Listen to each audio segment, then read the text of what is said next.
सो हम चर्चा कर रहे थे इंटीरियर्स ऑफ अर्थ की। इसको थोड़ा सा मैं आपको रिवाइज कराते हुए and then we will continue, ठीक है। तो इंटीरियर्स ऑफ अर्थ की हमने चर्चा करी थी कि इसको पढ़ना क्यों जरूरी है। बहुत सारे फिजिकल फेनोमेना, जियोफिजिकल फेनोमेना जो होते हैं वो जुड़े हुए होते हैं। साथ ही साथ आज के डेट में मिनरल एक्सप्लोरेशन में आपको अर्थ के इंटीरियर में क्या है ये जानना बहुत जरूरी हो जाता है। तब आपको पता चलता है कि भाई अर्थ के अंदर में क्या चीजें हैं, तो उस बेसिस पे हम उसको क्या कर सकते हैं, एक्सप्लॉइट कर सकते हैं, उस रिसोर्सेज का यूज कर सकते हैं। इसके लिए हमें इंटीरियर्स के बारे में जानना जरूरी होता है। लेकिन हमने बात करी थी कि अर्थ के इंटीरियर्स को हम पढ़ें कैसे, कैसे जानें कि वहां पे क्या है। तो यहाँ पे हमने दो चीजों की बात करी थी कि दो तरीके के सोर्सेज होते हैं, एक डायरेक्ट सोर्सेज होते हैं और दूसरे क्या होते हैं, इनडायरेक्ट सोर्सेज होते हैं। डायरेक्ट सोर्सेज में हमने दो चीजों की चर्चा करी थी। एक जो है कि आप ड्रिलिंग कर लीजिए, जैसे कहीं पे खुदाई हो रहा है, खदानों में आप जा रहे हैं तो आपको काफी नीचे से चीजें मिल रही हैं। तो खदानों में जब आप जा रहे हैं तो नीचे में आपको लेयर दिख रहे हैं, आपको पता हो रहा है कि भाई अर्थ में हमें क्या दिख रहा है। तो एक तरीका वो है, बट उसमें लिमिटेशंस हो गई कि 6-7-8 किलोमीटर से ज्यादा आप जो है आप जा नहीं पाओगे। दूसरी हमने बात करी कि जो वोल्केनिक इरप्शन होते हैं, जो ज्वालामुखी निकलते हैं, उनके थ्रू भी जब हम उनसे भी जो भी मटेरियल बाहर आया, जब हम उसको स्टडी करेंगे तो भी हमें पता चल जाएगा कि अर्थ के गर्भ में क्या है। लेकिन उसकी भी लिमिटेशन मैंने आपको बताई कि अर्थ का जो वोल्केनिक इरप्शन होता है वो 200 से 400 किलोमीटर के बीच के लेयर से ही मैग्मा आपको बाहर आता है। उससे नीचे का आइडिया हमें नहीं चल पाता कि वो क्या है। तो फिर क्योंकि डायरेक्ट सोर्सेज से आपको चीजें नहीं पता चल रही हैं, तो फिर आपको जाना पड़ता है किस पे, इनडायरेक्ट सोर्सेज पे। और इनडायरेक्ट सोर्सेज में हमने बात करी कि ग्रेविटी एनोमलीज के थ्रू पढ़ते हैं, मैग्नेटिक फील्ड स्टडी उसमें जो चेंजेज होते हैं उसके थ्रू हम जानते हैं, मेटियोर्स जो आपको मिलते हैं जो बाहरी स्पेस से आए हैं, तो उससे भी हम कोलैबोरेट करते हैं कि भाई अर्थ की हिस्ट्री, जिस तरीके से अर्थ का फॉर्मेशन हुआ और उन मेटीरियल्स का फॉर्मेशन हुआ वो लगभग सेम हुआ है। तो जो मटेरियल उसमें है हो सकता है मिलता जुलता मटेरियल जो है हमारे पास भी हो, तो उसके बेसिस पे भी हम पता लगाने का प्रयास करते हैं। बट इससे ज़्यादा जो मेजर हमारा सोर्स होता है वो क्या होते हैं, वो होते हैं सिस्मिक वेव्स। और ये सिस्मिक वेव्स क्या कैसे प्रोड्यूस होते हैं, तो जनरली जो अर्थक्वेक आता है उसके थ्रू ये सिस्मिक वेव्स प्रोड्यूस होते हैं। तो कोई भी डिस्टर्बेंस होती है अर्थ के अंदर में तो वहाँ पे एनर्जी जो है मूव करती है सारे डायरेक्शन में, और वो एनर्जी कैसे मूव करती है, थ्रू द सिस्मिक वेव्स, ठीक है। तो इन सिस्मिक वेव्स को पढ़ के, इनके प्रॉपर्टी को समझ करके हम अर्थ की आंतरिक संरचना को क्या कर सकते हैं, समझ सकते हैं। तो ये बात मैंने आपके साथ करी थी। अब सेस्मिक वेव्स की बात करी थी कि सेस्मिक वेव्स जो है ये क्या है, तो ये एनर्जी जो है एक जगह से दूसरी जगह को ले जाने के लिए जो फॉर्मेशन है यही सेस्मिक वेव्स का काम होता है। सेस्मिक वेव्स के टाइप के बारे में बात करी थी कि दो टाइप ऑफ सेस्मिक वेव्स होते हैं, एक होता है बॉडी वेव्स और दूसरे होते हैं सरफेस वेव्स, ठीक है। तो बॉडी वेव्स जो अर्थ के सरफेस के, अर्थ के अंदर में जिनका जो ट्रैवल करते हैं, 2000 का बॉडी वेव्स, और जो वो बॉडी वेव्स जब सरफेस से टकराते हैं वहां पे नई टाइप्स ऑफ वेव्स को प्रोड्यूस करते हैं और उनको क्या कहा जाता है, सरफेस वेव्स कहा जाता है। बॉडी वेव्स में भी हमने दो टाइप्स ऑफ वेव्स की बात करी थी, एक था आपका एस वेव्स और दूसरा था क्या आपका पी वेव्स। दोनों की प्रॉपर्टी की चर्चा हमने जो है थोड़ी बहुत करी थी कि बॉडी वेव्स जो है, बॉडी वेव्स में पहला जो पी वेव्स होते हैं तो इनकी क्या प्रॉपर्टीज होती हैं, तो पहली चीज ये सबसे पहले आपको सरफेस तक पहुंचते हैं, यानी कि फास्टेस्ट होते हैं सभी वेव्स में। साथ ही साथ ये सॉलिड लिक्विड दोनों से पास हो सकते हैं, ठीक है। साथ ही साथ इनका जो मूवमेंट का तरीका होता है वो पुश एंड पुल की तरह होता है। तो जो ये पुश एंड पुल जैसे साउंड वेव्स ट्रैवल करते हैं उसी साउंड वेव्स की तरह ये क्या करते हैं, ये आपको जो आपको प्राइमरी वेव्स हैं ये आपको चलते हैं, ठीक है। ये पूरी की पूरी कहानी हमने देखी थी। उसके बाद हमने चर्चा करी थी एस वेव्स की, ये सेकेंडरी वेव्स, ये दूसरे वेव्स होते हैं जो कि आपको पहुंचते हैं ऑन द सरफेस, और यहाँ पे जो है इनकी वेलोसिटी जो है वो आपको कम होती है फ्रॉम द पी वेव्स, ठीक है। साथ ही साथ इनकी एक लिमिटेशन होती है एस वेव्स की, वो क्या होती है, वो होती है कि ये लिक्विड के थ्रू पास नहीं हो सकते, यानी कि कहीं से एस वेव चला और रास्ते में लिक्विड आ गया तो फिर वो उसका रास्ता जो है वो आपको आगे नहीं मिलेगा। इसके अलावा जो भी वेव्स होते हैं उनकी एक प्रॉपर्टी की हमने और भी चर्चा करी थी कि जब डिफरेंट डेंसिटी के मटेरियल्स के थ्रू ये पास होते हैं तो इनका रास्ता भी क्या होता है, वो चेंज होता है। तो जिस तरीके से लाइट वेव या साउंड वेव जो है, जैसे ही डिफरेंट डेंसिटी के मटेरियल्स मिल जाते हैं उनका रास्ता क्या हो जाता है, बदल जाता है, उनका पाथ जो है वो चेंज हो जाता है। उसी तरीके से ये भी जो वेव्स हैं, तो जैसे ही डिफरेंट मीडियम्स को आपको इनकाउंटर करते हैं, उनसे सामना होता है, तो इनका रास्ता भी क्या हो जाता है, बदल जाता है। तो अगर हम ये देखें कि कौन सा वेव कहाँ तक पहुंच रहा है, उसका क्या रास्ता है, किस रास्ते से आ रहा है, उसकी स्पीड क्या है, क्योंकि डिफरेंट डेंसिटी ऑफ मटेरियल्स में क्या होती है, इनकी स्पीड भी बदलती है। जनरली डेंसर मीडियम में इनकी स्पीड ज़्यादा होगी, आपको आपका मटेरियल की डेंसिटी कम होगी तो इनकी स्पीड क्या हो जाएगी, थोड़ी स्लो हो जाएगी। तो इन सब चीज़ों के आधार पर हमने क्या किया, एक अर्थ का कि अर्थ का इंटीरियर किस तरीके का दिखता होगा, इसको लेकर के हमने एक पिक्चर क्रिएट की। ये मैं आपको बता दूं, इसको लेकर के 100% कुछ फिक्स नहीं है कि नहीं एकदम ऐसा ही है, ठीक है। अलग अलग बुक्स में हो सकता है थोड़े बहुत वेरिएशंस आपको मिल जाएं, अलग अलग स्कॉलर्स ने अलग अलग तरीके से बताया है। मैं जो आपको बता रहा हूँ this is one of the most accepted, कि हाँ एक कम्युनिटी ने कहा कि ये जो है मोटा मोटी इसी तरीके का अर्थ का इंटरनल स्ट्रक्चर दिखता होगा, ठीक है। अलग अलग लोगों ने उस पर अलग अलग थ्योरी दी है। जैसे हम बात करते हैं 3 लेयर स्ट्रक्चर की, अर्थ को जब हम पढ़ते हैं तो 3 लेयर ऑफ स्ट्रक्चर की बात करते हैं। एक होगा आपका क्रस्ट, दूसरा होगा मेंटल और तीसरा होगा कोर। हम इसी 3 की बात जो है आपको करते। अच्छा, इसके अलावा हमने शैडो जोन की चर्चा करी थी कि कहीं कहीं पे जो है आपको वेव्स नहीं पाए जाते हैं, एस एंड पी वेव्स नहीं मिलते हैं। इसकी चर्चा हमने करी थी कि ये जो 105 डिग्री से 140 डिग्री का रीजन है, यहाँ पे आपको दोनों साइड में पी वेव्स क्या है, ये दोनों साइड नहीं, ये पूरा का पूरा अर्थ के एक सर्किल टाइप का बनेगा, ठीक है। तो वहाँ पे आपको पी वेव्स नहीं मिलते हैं, क्यों? क्योंकि इनका रास्ता जो है वो चेंज हो जाता है, ये यहाँ पे पहुँच ही नहीं पाते, या तो ये इधर निकल जा रहे हैं या तो ये नीचे आ जा रहे हैं। इसी तरीके से ये जो पूरा 105 डिग्री से 105 डिग्री वाला रीजन है, ये क्या था, ये एस वेव्स का शैडो होता है। यहाँ पे एस वेव्स नहीं पहुंच पाते, क्योंकि इससे हमने अंदाजा लगाया कि यहाँ पे एक आउटर कोर है, एक एरिया है जो कि लिक्विड फॉर्म में है, जिसको जो कि एस वेव्स को पास ही नहीं होने दे रहा है। हमने चर्चा करी थी कि एस वेव्स लिक्विड से पास नहीं हो सकता है, तो एस वेव्स यहाँ से चला तो, लेकिन यहाँ पे पहुंचा नहीं। जब नहीं पहुंचा इसका मतलब क्या, कि रास्ते में कोई ना कोई उसको लिक्विड आइटम मिल गया जिसको वो क्रॉस ही नहीं कर पाया, ठीक है। तो ये शैडो जोन की हमने क्या करी थी, ये मोटा मोटी हमने चर्चा करी थी। और इसी बेसिस पे हम ये अंदाजा लगाते हैं कि अर्थ का जो इंटरनल स्ट्रक्चर होगा कुछ इस तरीके का होगा, ठीक है। जो मोस्ट एक्सेप्टेड स्ट्रक्चर है that is a 3 layer structure. Earth के इंटीरियर को हम 3 लेयर्स में देख करके समझते हैं। तो पहले आप डायग्राम इसको ड्रॉ करेंगे, और जो मैं ड्रॉ करवा रहा हूँ उस तरीके से आप ड्रॉ करेंगे, ठीक है। और थोड़ा बड़ा ड्रॉ करें, ठीक है, क्योंकि मैं तो यहाँ पे बार बार मिटा के उसमें ऐड कर लूंगा, आप जो है उसको बड़ा ड्रॉ करें, ठीक है। तो अर्थ का जो हम मटेरियल जो स्ट्रक्चर पढ़ते हैं वो कैसे पढ़ते हैं, कि अर्थ का 3 लेयर स्ट्रक्चर है। पहला लेयर जो है इसको कहा जाता है क्या, इसको कहते हैं क्रस्ट। दूसरा जो लेयर है दैट इज नोन एज, दूसरा जो लेयर है this is known as mantle. और तीसरा जो लेयर है इसको कहते हैं कोर। ये जनरली मानते हैं हम कि अर्थ जो है इस तरीके से 3 लेयर स्ट्रक्चर में डिवाइडेड है, ठीक है। ये मोस्ट एक्सेप्टेड थियरी बताती है।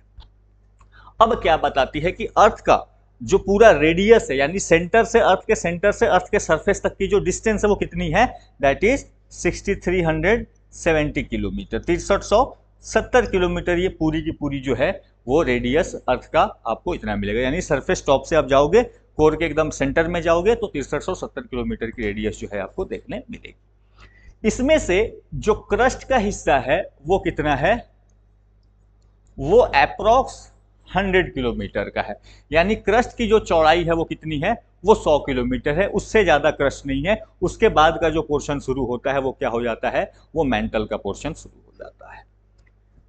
इस 100 किलोमीटर से लेकर के 2900 किलोमीटर तक का, 100 किलोमीटर से 2900 किलोमीटर का जो रीजन है उसको क्या कहते हैं, that is the known as mantle. और 2900 किलोमीटर से 6370 किलोमीटर तक का जो रीजन है उसको क्या कहते हैं, that is known as core. तो पहले तो अर्थ को 3 लेयर्स में हमने डिवाइड कर लिया, क्रस्ट में, मेंटल में और कोर में।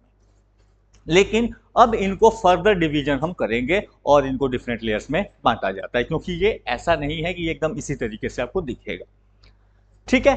क्रस्ट जो है, क्रस्ट भी 2 टाइप्स के होते हैं, 2 पार्ट होते हैं क्रस्ट के। तो यहाँ पे ये क्रस्ट ही है, मैं जो ड्रॉ कर रहा हूँ क्रस्ट ही मान लेना, इसको ऐड कर लेना। एक जो होता है इसको कहते हैं कॉन्टिनेंटल क्रस्ट, कॉन्टिनेंटल क्रस्ट, देखो यहाँ पे लिखा हुआ है, ठीक है, कॉन्टिनेंटल क्रस्ट। और बाकी जो हिस्सा है इसको कहते हैं ओशियनिक क्रस्ट।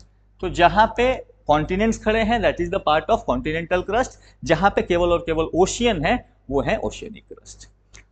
अब इसका मतलब क्या है, इसका मतलब यह है, इसका इंपैक्ट ये है कि ये कहा जाता है कि जो आपके कॉन्टिनेंटल क्रस्ट होते हैं उनकी थिकनेस, उनकी जो थिकनेस है वो क्या होती है, ज्यादा होती है। तो कॉन्टिनेंटल क्रस्ट की थिकनेस जो हो सकती है, यहाँ पे कॉन्टिनेंटल क्रस्ट की जो थिकनेस हो सकती है ये करीब करीब एक एवरेज मान लिया जाता है कि ये 100 किलोमीटर तक इसकी डेप्थ हो सकती है, ठीक है, कॉन्टिनेंटल क्रस्ट की डेप्थ कितनी हो सकती है 100 किलोमीटर, तो 30 से 70 किलोमीटर के बीच में चलती है। आप एक एवरेज लेके चलो कि 70 टू 100 किलोमीटर के रेंज में कॉन्टिनेंटल क्रस्ट आपका रहेगा। ठीक है, इसके बाद जो ओशियनिक क्रस्ट है, इसकी जो विड्थ है या इसकी जो डेप्थ है वो बहुत कम होती है, ये 5 किलोमीटर के आसपास में होती है। ठीक है, ओशियनिक क्रस्ट की जो डेप्थ है या जो विड्थ है वो कितनी होती है, वो 5 किलोमीटर के आसपास में रहती है। तो that is the portion of crust. ठीक है,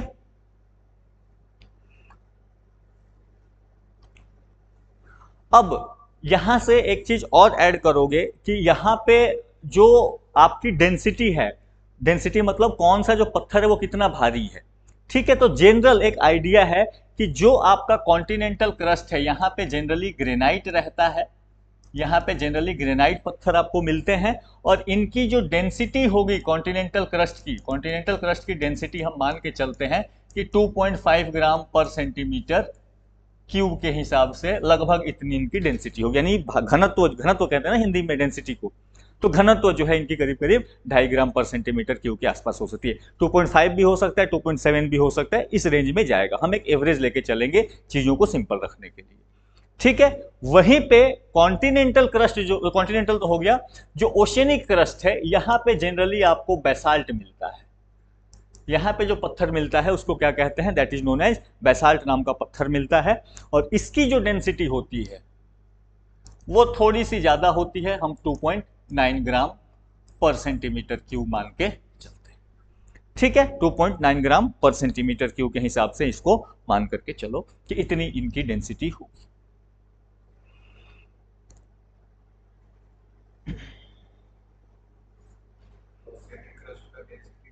ओनसेनिक क्रस्ट की डेंसिटी ज्यादा होती है। ठीक है, ये इंफॉर्मेशन आपको काम आएगा जब मैं आपको प्लेट टेक्टोनिक्स पढ़ाऊंगा। ठीक है, कि क्या होता है जब दो प्लेट्स टकराती है, जब ओशियनिक प्लेट टकराएगी और कॉन्टिनेंटल प्लेट टकराएगी तो क्या होगा। तो वहां पे आप देखोगे कि ओशियनिक प्लेट क्योंकि भारी होती है तो वो नीचे झुक जाती है। ठीक है, तो ये इंफॉर्मेशन हम वहां पे इसका यूज करेंगे, इसको लिंक करके रखेंगे। इसके बाद इस लेयर को क्या कहा जाता है, क्रस्ट के लेयर को सिंपली इसको सियाल लेयर भी कहा जाता है। क्रस्ट के लेयर को सियाल लेयर भी कहा जाता है, इसलिए कहा जाता है कि यहाँ पे आपको दो जो सबसे ज्यादा एलिमेंट मिलते हैं वो है सिलिकॉन और है एल्यूमिनियम। ठीक है, इतनी कहानी आपको मैंने क्रस्ट लेयर के बारे में बताई। ठीक है,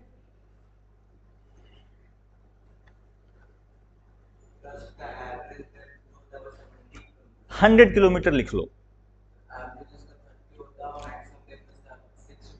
अरे बाबा 100 लिख लो, इसलिए लिख लो पहाड़ ऊपर भी है। ठीक है, लेयर के नीचे जाएगा। एक एवरेज किताबों में जो मेंशन मिलेगा आपको 100 मिलेगा, वो वेरिएबल रहता है। ठीक है, वो वेरिएशन रहते हैं, चाहे पहाड़ों के नीचे ज्यादा होगा। अरे बाबा तुम 100 लिख लो, मैं इस पे आता हूं, चर्चा कर लूंगा ये के बाद। ठीक है, एक एवरेज वेट मान के चलो 70 टू 100 अलग अलग, एक एवरेज 100 लेके चलेंगे। ठीक है, आता हूं मैं उस पर, क्यों आपको कहीं 70 लिखा होता है कहीं ये लिखा होता है, तो क्योंकि मैंने बताया ना इसका 100 कोई फिक्स डेटा नहीं है, या ये कोई स्ट्रेट लाइन नहीं है। अगर किसी ने 70 लिख दिया उसने भी सही लिखा है, क्यों, क्योंकि ये कोई ऐसा नहीं है कि ये यहाँ पे ये क्रस्ट है और इस तरीके से यहाँ से मेंटल शुरू हो गया, ये अर्थ का स्ट्रक्चर ऐसे है नहीं।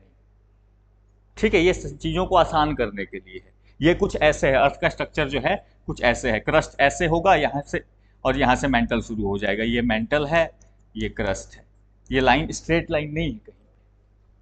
ठीक है, एवरेज है, एक एवरेज तो आपको 70 टू 100 के बीच में एवरेज लेके चलो। पहाड़ों के नीचे क्रस्ट बहुत डेप्थ तक मिलेगा। ठीक है, 70-100 किलोमीटर तक मिलेगा। ओशियन के नीचे 5 किलोमीटर के रेंज में मिलेगा। ठीक है, क्रस्ट की इंफॉर्मेशन लिखी, डन। इसके बाद हम दूसरा पोर्शन शुरू करेंगे, दैट इज द मेंटल। तो क्रस्ट की कहानी आपको बता चुका हूं, ओशियनिक क्रस्ट, कॉन्टिनेंटल क्रस्ट। ठीक है, ओशियनिक क्रस्ट की चौड़ाई क्या है, डेप्थ क्या है, कम है। कॉन्टिनेंटल क्रस्ट की क्या है, ज्यादा है। ओशियनिक क्रस्ट की डेंसिटी क्या है, ज्यादा है। कॉन्टिनेंटल क्रस्ट की डेंसिटी क्या है, कम है। ठीक है, इसके बाद आता है that is the portion of mental. ठीक है, अब ये जो मेंटल का पोर्शन है, इस मेंटल को पोर्शन को भी दो पार्ट्स में डिवाइड कर दिया जाता है। तो ये 100 to 900 किलोमीटर का था, इसको मैंने ब्रेक कर दिया। एक जो पोर्शन है आप मान के चलो 700 किलोमीटर के आसपास, 670 किलोमीटर लिखा जाता है ऐसे। इसको यहां से एक पोर्शन को कहा जाता है अपर मेंटल और दूसरे पोर्शन को कहा जाता है लोअर मेंटल। अब देखो एक चीज जनरली याद रखना, जैसे जैसे नीचे आओगे डेंसिटी क्या होगी, बढ़ती जाएगी। दबाव बढ़ता जा रहा है ना, तो डेंसिटी और टेम्परेचर क्या होता जाएगा, बढ़ता जाएगा। तो ये सिंपल सा, तो एग्जैक्ट वैल्यू आप ना याद करने के चक्कर मत पड़ जाना कि अच्छा ये 2.5 है, 2.7 है, 2.9 है, कितना है।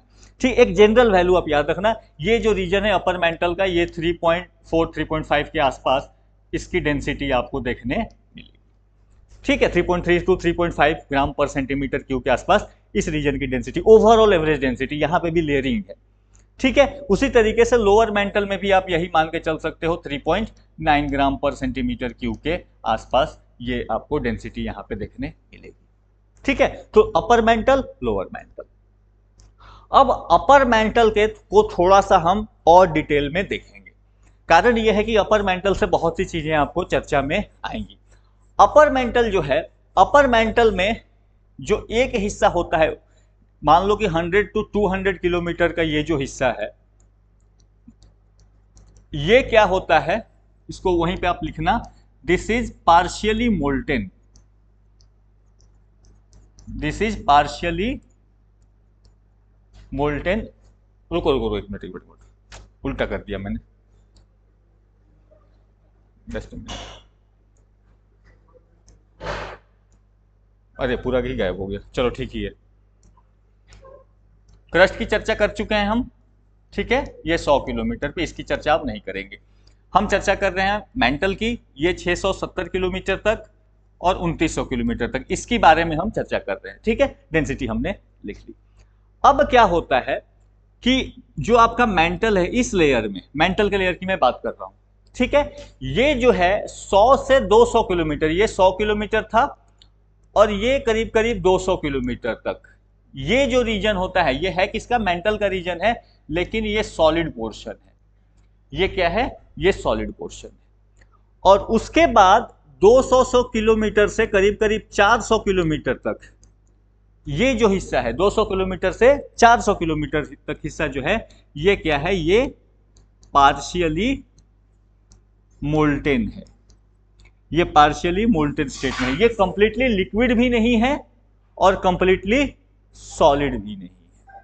ठीक है, तो आप पार्शियली मोल्टेन, सेमी सॉलिड, आपको जिस फॉर्म में लिखना है पार्शियली मोल्टेन लिखो, that's the most appropriate term जो कि यहां पे यूज हुआ होता है। ठीक है, तो 100 से 200 किलोमीटर का पोर्शन जो कि क्या है, जो कि सॉलिड फॉर्म में है, और 200 से 400 किलोमीटर का पोर्शन जो कि क्या है, जो कि पार्शियली मोल्टेन स्टेट में है। ये ऐसे काम करता है। उसके बाद जो है इलाका वो करीब करीब सॉलिड हो जाता है।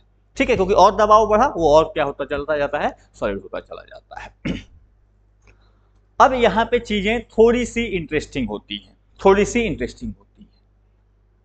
आगे जब हम पढ़ेंगे, प्लेट्स की चर्चा करेंगे, तो वहां पे एक टर्म आएगा लिथोस्फेयर। एक टर्म आपको आएगा, क्या आएगा, दैट इज लिथोस्फेयर, जिसको कि हम प्लेट्स कहते हैं। अब होता क्या है कि जो आपका क्रस्ट है, जो आपका क्रस्ट है, यानी कि ये 100 किलोमीटर तक का लेयर क्रस्ट, प्लस ये जो अपर मेंटल का पोर्शन है 100 से 200 किलोमीटर, जो कि सॉलिड फॉर्म में है। ठीक है, तो ये आपका पूरा का पूरा crust plus upper most mental, upper most mental, यानी कि ये जो 100 से 200 किलोमीटर जो सॉलिड स्टेट वाला मेंटल है। ठीक है, इन दोनों को जोड़ करके क्या कहा जाता है, इन्हीं दोनों को जोड़ करके कहा जाता है लिथोस्फेयर। इन्हीं दोनों को जोड़ करके जो टर्म यूज होता है, यही क्या होता है, this is known as the lithosphere. और यही lithosphere are broken into plates. यही लिथोस्फेयर क्या है, यही टूटे हुए हैं in the form of plates. तो जब हम पढ़ेंगे ओशनिक प्लेट, कॉन्टिनेंटल प्लेट, ये क्या होंगे, ये होगा क्रस्ट और मेंटल का वो ऊपरी हिस्सा जो कि कंप्लीटली सॉलिड फॉर्म में है। तो that is called the lithosphere. ठीक है, इसके बाद जो है आप मान के चलो कि 200 से 400 किलोमीटर वाला जो रीजन है, this is known as what, जो मोल्टेन फॉर्म में है इसको क्या कहते हैं, this is known as asthenosphere, this is known as asthenosphere. ये मैंने क्या बताया, ये मोल्टेन फॉर्म में। तो मोल्टेन फॉर्म में एक ऊपर में सॉलिड है और ये मोल्टेन फॉर्म में है, तो क्या होता है इसमें ये एक तरीके से स्लाइड करता है, लिक्विड है ना, एक पूरी तरीके से सॉलिड नहीं है, तो इस पे क्या कर सकता है, इस पे ये स्लाइड कर सकता है। तो यही जो प्लेट्स होते हैं ये क्या होते हैं, ये एस्थेनोस्फेयर के लेयर में क्या करते हैं, आराम से ये स्लाइड करते हैं। ठीक है, तो ये अपने को ध्यान रखना है कि लिथोस्फेयर पूरा क्रस्ट भी नहीं है, वो थोड़ा सा पोर्शन, वो पूरा क्रस्ट का पोर्शन और थोड़ा सा आपको मेंटल का पोर्शन को मिलाकर के आपका प्लेट बनता है। और मेंटल का वो जो प्लेट है वो आपको मेंटल का वो लेयर जो कि सेमी मोल्टेन फॉर्म में है उस पे वो क्या करते रहता है, वो स्लाइड करता है। ठीक है, उसी पे वो फ्लोट करता है एक तरीके से। ठीक है, तो ये चीज अपने को ध्यान रखेंगे। इसके बाद यहां पे पूरे के पूरे मेंटल लेयर को, इसको एक और नाम से भी जाना जाता है, that is the Seema layer, SiMa। यानी यहां पे क्या है, यहां पे आपको मिलेगा सिलिकॉन और मैग्नीशियम। ठीक है, सॉरी मैग्नीशियम Mg होता है, हाँ हाँ, इसको मैग्नीज कर लो, इसको मैग्नीज। ठीक है, तो सिलिकॉन और मैग्नीज। ठीक है, तो सियाल एंड सीमा। बट अगेन यहाँ पे जरूरी नहीं है कि हर जगह उनका कंसेंट्रेशन सेम मिलेगा, वो अलग अलग लेयर्स में अलग अलग मिलता है। ठीक है, जैसे जैसे ऊपर जाओगे सिलिका जो है वो बढ़ते जाता है, सिलिका हल्का होता है। ठीक है, गर्म होगा तो सिलिका ऊपर की ओर उठते जाता है, जो भारी तत्व हैं वो क्या होते जाते हैं, नीचे चले। तो जैसे जैसे ऊपर की ओर जाओगे आपको सिलिका का कंसेंट्रेशन क्या होते जाता है, बढ़ते जाता है। यानी नॉर्मली ग्रेनाइट में सिलिका क्या होगा, ज्यादा होगा बेसाल्ट से। उसके नीचे के जो रॉक्स होंगे उसमें क्या होता है, उसमें सिलिका का मात्रा कम होता है। ठीक है, तो ये चीजें ऐसे चेंज होती है। ये कहानी रही आपको क्रस्ट और मेंटल की। इसके बाद आपका पोर्शन जो बचता है वो क्या है, वो है कोर का पोर्शन। तो कोर का पोर्शन आपको 2900 किलोमीटर से लेकर के जो नीचे वाला, इसको मिटा दूं,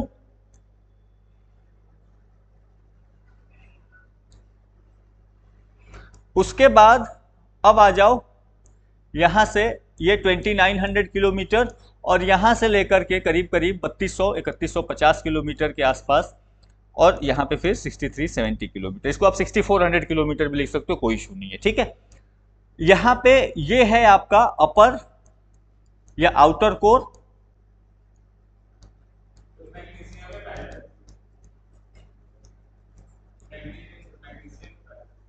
मैग्नीशियम है ना, तो आउटर कोर और इनर कोर। ठीक है, अब आउटर कोर और इनर कोर में एक चीज ध्यान रखना कि ये जो आउटर कोर है ये क्या है, ये है मोल्टेन फॉर्म में, ये जो है ये आपको लिक्विड फॉर्म में है, और जो इनर कोर है ये क्या है, ये सॉलिड फॉर्म में। इसमें भी जैसे जैसे नीचे आएंगे डेंसिटी क्या हो जाएगी, बढ़ती जाएगी। यहां पे जो डेंसिटी है करीब करीब 11 ग्राम पर सेंटीमीटर क्यूब के आसपास है, जबकि यहां पे जब आप आओगे तो डेंसिटी क्या होगी, करीब करीब 13 ग्राम पर सेंटीमीटर क्यूब की। ठीक है, तो इनर कोर और आउटर कोर में भी फिर आपको क्या हो जाएगा, डिफरेंस आपको डेंसिटी का देखने मिलेगा। क्लियर हुए लेयर्स, कोर, मेंटल, क्रस्ट। अच्छा, इस लेयर को जब 3 लेयर स्ट्रक्चर के फॉर्म में देखते हैं तो इस लेयर को क्या कहते हैं, नीफे लेयर। ठीक है, तो निकेल और आयरन ये हेवी एलिमेंट्स हैं, तो आपको कोर में आप जब जाओगे तो कोर क्या है, कोर बहुत ही हेवी आपको देखने मिलेगा। ठीक है,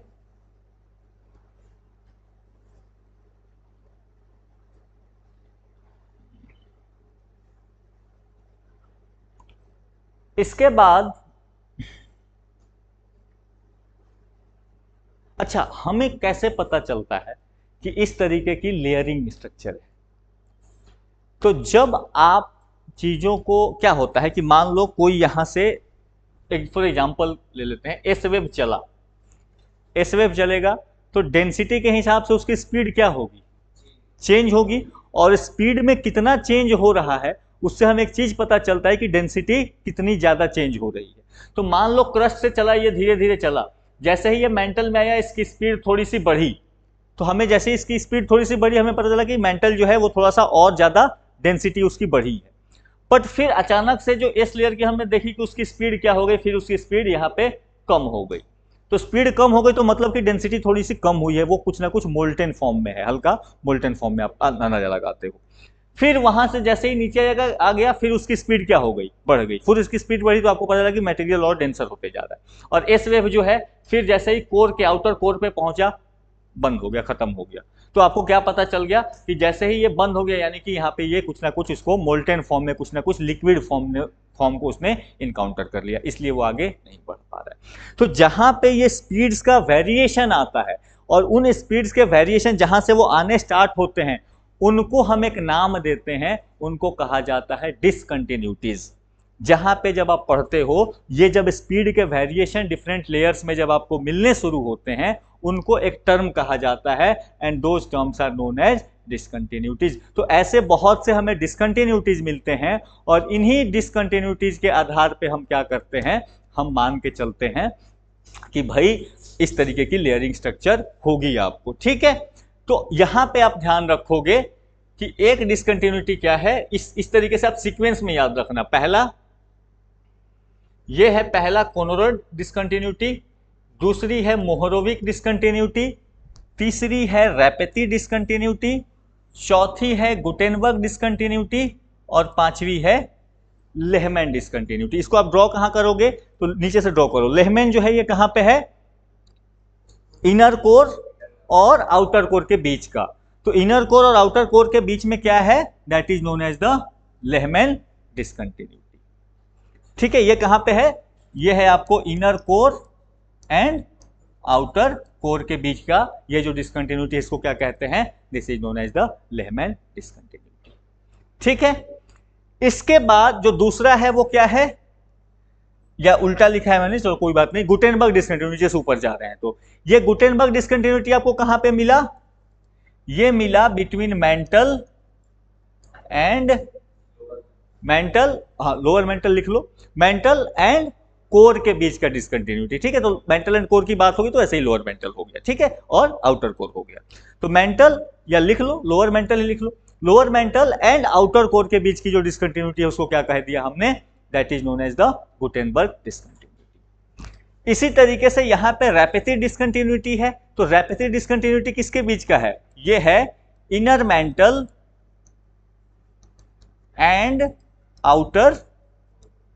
आउटर मेंटल, ये मेंटल्स के बीच की ही डिसकंटिन्यूटी है, ठीक है। इनर मेंटल और आउटर मेंटल के बीच की जो डिसकंटिन्यूटी है, इसको क्या कहा जाता है, इसको कहा जाता है रैपेती डिसकंटिन्यूटी। इसी तरीके से ये इसका पूरा नाम जो है, पूरा लिख लो, मोहोरोविक, ये पूरा नाम जो है मोहोरोविक डिसकंटिन्यूटी या मोहो डिसकंटिन्यूटी भी कहा जाता है। ये जो डिसकंटिन्यूटी है, ये डिसकंटिन्यूटी है between the crust and mental के बीच की। तो क्रस्ट एंड मेंटल के बीच की जो डिसकंटिन्यूटी है, that is known as Mohorovicic discontinuity, ठीक है। तो अराउंड 70 किलोमीटर 100 किलोमीटर इस तरीके की डिसकंटिन्यूटी हमें देखने मिलती है। इसके बाद जो सबसे ऊपर आपको डिसकंटिन्यूटी दिख रही है, this is known as Conrad discontinuity, और ये डिसकंटिन्यूटी जो है, दिस इज बिटवीन आपको continental crust and oceanic crust के बीच की जो डिसकंटिन्यूटी है, this is known as the आपको कॉन्ड्रेट डिसकंटिन्यूटी, ठीक है। तो ये 5 डिसकंटिन्यूटी आपने वहीं पे मार्क कर लेने के, सीक्वेंस आपको याद रह जाएगा, कॉन्ड्रेट, मोहोरोविक, रैपेती, गुटेनबर्ग, लेहमैन, या नीचे से ऊपर या ऊपर से नीचे। तो क्वेश्चन बनाने के अलग अलग तरीके हो सकते हैं, वो सीक्वेंस पूछ लेगा, या फिर वो ये पूछ लेगा किसके बीच की डिसकंटिन्यूटी है, ठीक है। तो इस तरीके से आपसे क्वेश्चन इसको यहां से बन सकते हैं आराम से। तो ये पूरी की पूरी इंटरनल स्ट्रक्चर जो है आपको मिलती है around the inside the earth, ठीक है। बट मैं आपको फिर बता दूं, इस चीज के लिए ध्यान रखेंगे, ये थ्योरेटिकल पर्सपेक्टिव है, नीचे जाकर के अभी तक कोई आइडिया नहीं है कि यहाँ पे क्या है, कैसे है। लोगों ने इस मॉडल को चैलेंज भी किया है कि ये जो आप मॉडल बता रहे हो ये गलत मॉडल्स हैं, बट अभी के लिए, अभी के हिसाब से हमारे जो मोस्ट एक्सेप्टेड व्यू है, जो एक स्ट्रक्चर्ड अंडरस्टैंडिंग प्रोड्यूस करता है, वो यही मॉडल है। बट ये 100% परफेक्ट नहीं, ऐसा इस पर नहीं कि नहीं यही है, ठीक है। बहुत से लोगों ने चैलेंज किया कि ऐसा कुछ है नहीं, ठीक है।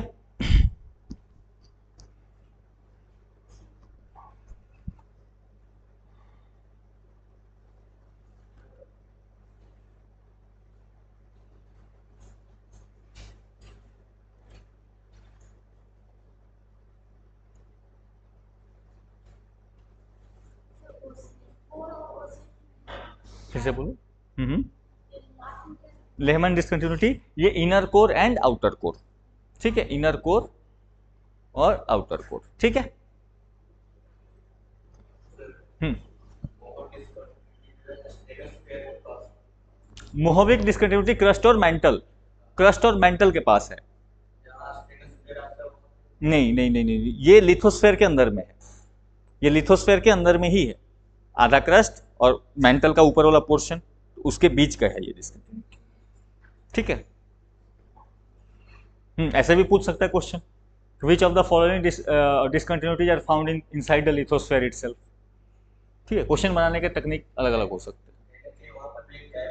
हाँ, गैप आता है तभी तो हम डिवाइड करते हैं ना क्रस्ट और मेंटल को, अगर नहीं आता तो फिर उसको एक ही पोर्शन बोलते हैं। तो गैप आता है इसी, और वो गैप हमें कैसे पता चले, इसी मोड पता चलता, ठीक है। चलिए, ये कहानी अगर पूरी हो गई आपकी, अब एक चीज हमें देखना है, एलिमेंटल कंपोजिशन ऑफ अर्थ। अर्थ के अंदर में कौन कौन से एलिमेंट्स आपको मिलते हैं ज्यादा मात्रा में, इसको दो तरीके से आपको देखना है। एक तो आपसे जनरली सवाल पूछा जाता है कि ओवरऑल अर्थ की बात करी जाती है, ओवरऑल अर्थ में सबसे ज्यादा एलिमेंट कौन से हैं, सबसे ज्यादा पाए जाने वाले एलिमेंट कौन से हैं, तो आप ये सीक्वेंस याद रखने ना, एग्जैक्ट वैल्यू की कोई जरूरत नहीं है, ना भी रखोगे तो चलेगी क्योंकि वो थोड़ी बहुत वैरी कर सकती है। आप ये सीक्वेंस याद रखोगे कि सबसे ज्यादा जो आपको एलिमेंट पाया जाता है ओवरऑल अर्थ में वो क्या है, आयरन, ठीक है। आयरन के बाद जो मिलता है दैट इज द ऑक्सीजन, क्योंकि यहाँ पे आपके गलती होने के चांसेस ज्यादा होते हैं, ये गलत नहीं है, आई एम नॉट सेइंग कि ये गलत है, यहाँ पे आपके गलत होने के चांसेस ज्यादा होंगे। आप ऑक्सीजन को गैस मानते हो और फिर आप नहीं मानोगे कि अच्छा ये अर्थ के क्रस्ट में ये कहाँ, सॉरी ओवरऑल अर्थ में ये कहाँ से ज्यादा मिलेगा, ठीक है। बट ये फैक्चुअल डेटा है, ये आपको याद रखनी पड़ेगी। और उसके बाद आप सिलिकॉन, ठीक है। तो नीचे में आप देखो, इसको देखो कैसे याद भी रख सकते हो। ऑक्सीजन को आपको स्पेसिफिकली फोर्स देके याद रखना पड़ेगा कि ऑक्सीजन है ज्यादा। बाकी हमने क्या देखा, कोर की जो डेप्थ थी वो बहुत ज्यादा थी, 2900 से करीब करीब 363-370, प्लस में आयरन और जो आपका निकल है वो हेवी भी होता है, वजन भी उसका क्या होता है, ज्यादा होता है। तो इस तरीके से आप याद रखना कि इनके ये सबसे ज्यादा दूरी में पाए गए, ठीक है। वॉल्यूम में तो हालांकि कम हो जाएगा बट सबसे ज्यादा दूरी तक पाए गए, और ये एलिमेंट जो होते हैं हेवी होते हैं, तो इनका परसेंटेज जो होता है वो क्या हो जाता है, ज्यादा हो जाता है। तो आयरन आप सबसे ज्यादा आपको आयरन में मिलेगा। तो फेरस को याद रखना, निकेल हालांकि आएगा पर बाद में आएगा, आयरन की मात्रा जो है वो सबसे ज्यादा है, ठीक है। तो आयरन, उसके बाद ऑक्सीजन और फिर आपको सिलिकॉन, ठीक है। तो सियाल एंड सीमा दोनों में सिलिकॉन आपको मिला था।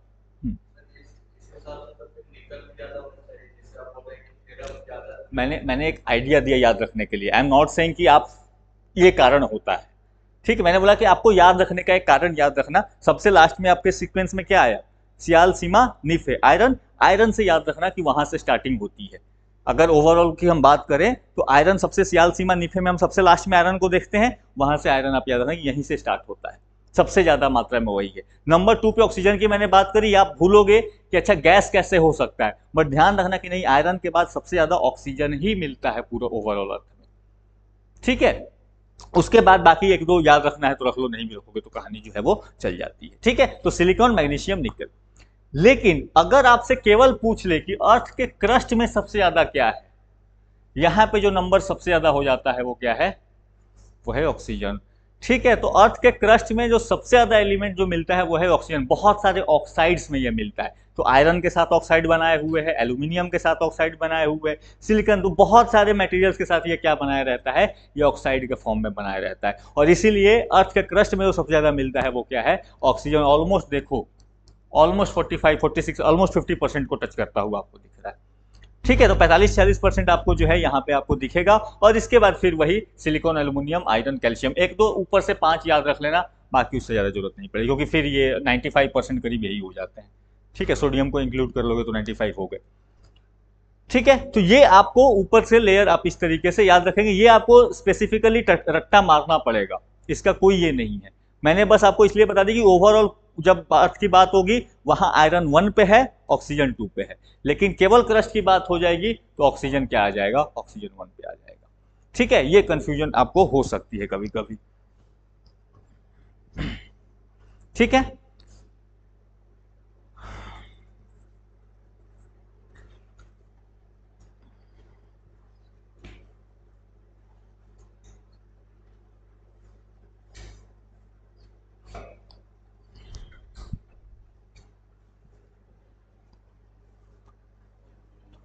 इसके बाद जो चर्चा हम करेंगे वो करेंगे थोड़ी सी रॉक्स के बारे में, क्योंकि अर्थ के इंटरनल स्ट्रक्चर के बारे में इतना ही देखना था अपने को, इससे ज़्यादा जरूरत नहीं पड़ेगी आपको। ठीक है, तो इंटरनल स्ट्रक्चर में क्रस्ट मेंटल कोर देख लिया, लेयरिंग्स देख ली, आपको कैसे पता चला ये देख लिया, थोड़ा सा कॉम्पोजिशन, केमिकल कॉम्पोजिशन क्या है, एलिमेंटल कॉम्पोजिशन क्या है, वो हमने देख लिया। अब जो है इसके आगे की जो चर्चा करेंगे हम, we will talk about minerals. पहली चीज अब ये बताओ कि ये मिनरल्स होता क्या है, क्या मतलब क्या होता है मिनरल्स। ऐसा एक चीज, एक सीक्वेंस क्लियर रखना, हम यहाँ पे अब चर्चा करेंगे किसकी, रॉक्स की चर्चा करेंगे, ठीक है, क्योंकि साथ में ही रॉक्स की, अंदर से रॉक्स की बात हो जाएगी यहाँ से। तो अगर आप रॉक्स की हेडिंग डाल भी सकते हो, आप रॉक्स डाल सकते हो, ठीक है, आप हेडिंग में ही डाल दो अलग से रॉक्स, हालांकि यहीं से कंटिन्यू मैं करा दूंगा। होता क्या है, एलिमेंट्स होते हैं, हमने आपने सिंपल बचपन से पढ़ रखा है, एलिमेंट्स होते हैं अलग अलग जो आपको सब्सटेंसेस एग्जिस्ट करे, तो ऑक्सीजन हो गया, आयरन हो गया, ये क्या है, ये एलिमेंट्स हैं। अलग अलग एलिमेंट्स मिलकर के क्या बनाते हैं, अलग अलग एलिमेंट्स मिलकर के बनाते हैं आपको मिनरल्स। ठीक है, अलग अलग एलिमेंट्स, कहीं एक जगह पे 2-3-4 एलिमेंट्स मिल रहे हैं एक जगह पे, तो उसको हम क्या बोलते हैं, उस मटेरियल को क्या बोलेंगे, that is known as minerals. और वही मिनरल्स फिर 2-3 टाइप के मिनरल्स आपको कहीं पे मिल रहे हैं, तो वो क्या बनते हैं, रॉक्स बनते हैं, रॉक्स बनते हैं। ठीक है, यानी कि आपको रॉक से क्या होगा, एक रॉक में बहुत तरीके के मिनरल्स हो सकते हैं, एक रॉक में बहुत तरीके के मिनरल्स हो सकते हैं, उसी तरीके से एक मिनरल में बहुत तरीके के क्या हो सकते हैं, एलिमेंट्स हो सकते हैं, एलिमेंट्स हो सकते हैं। ये आपकी अंडरस्टैंडिंग इस तरीके से इसको बनाओ पहले तो। ठीक है, कि कोई रॉक है, एक रॉक में बहुत तरीके के मिनरल हो सकते हैं, उस मिनरल में बहुत तरीके के एलिमेंट्स हो सकते हैं। उसी में कभी कभी क्या होता है कि किसी मिनरल में कोई एलिमेंट ज्यादा मात्रा में मिलता है, तो जब किसी मिनरल में कोई एलिमेंट ज्यादा मात्रा में मिलने लगता है, इतना मात्रा में कि हम उसको एक्सट्रैक्ट कर सकते हैं, उसमें से ले सकते हैं, तो हम उसको क्या बोल देते हैं, हम बोलते हैं कि ये ओर है, बोलते हैं ना एल्युमिनियम का ओर है, तो बॉक्साइट, तो बॉक्साइट एक मिनरल है, लेकिन वो ऐसा मिनरल है जिसमें कि क्या हो रहा है, एल्युमिनियम ज्यादा मात्रा में मिल रहा है, तो हमने उसको क्या बोल दिया, हमने उसको ओर बोल दिया। कोई और भी मिनरल हो सकता है जिसमें एल्युमिनियम हो बट उतना एक्सट्रैक्टेबल मात्रा में ना हो, तो हम उसको मिनरल तो बोलेंगे, ओर नहीं बोलते। ठीक है, तो ये स्ट्रक्चर आप क्लियर रखेंगे, रॉक, मिनरल्स, और मिनरल्स में क्या होते हैं, एलिमेंट्स होते हैं। उसके अलावा अगर हम मिनरल्स को बोलना चाहें, अगर इसको डिफाइन करना चाहें, तो ये क्या है, तो देखो इनका जो बेसिक आइडिया बताया जाता है कि ये कोई भी ऑर्गेनिक या इनऑर्गेनिक सब्सटेंस हो सकता है जिसका कि ऑर्डरली एटॉमिक स्ट्रक्चर हो और डेफिनिट केमिकल कंपोजिशन हो। डेफिनिट केमिकल कंपोजिशन यानी किस कौन सा एलिमेंट कितने मात्रा में है, दैट इज डेफिनिट, ये आपको फिक्स किया हुआ है। और साथ ही साथ इसकी स्पेसिफिक केमिकल प्रॉपर्टीज होंगी, स्पेसिफिक फिजिकल प्रॉपर्टी होंगी।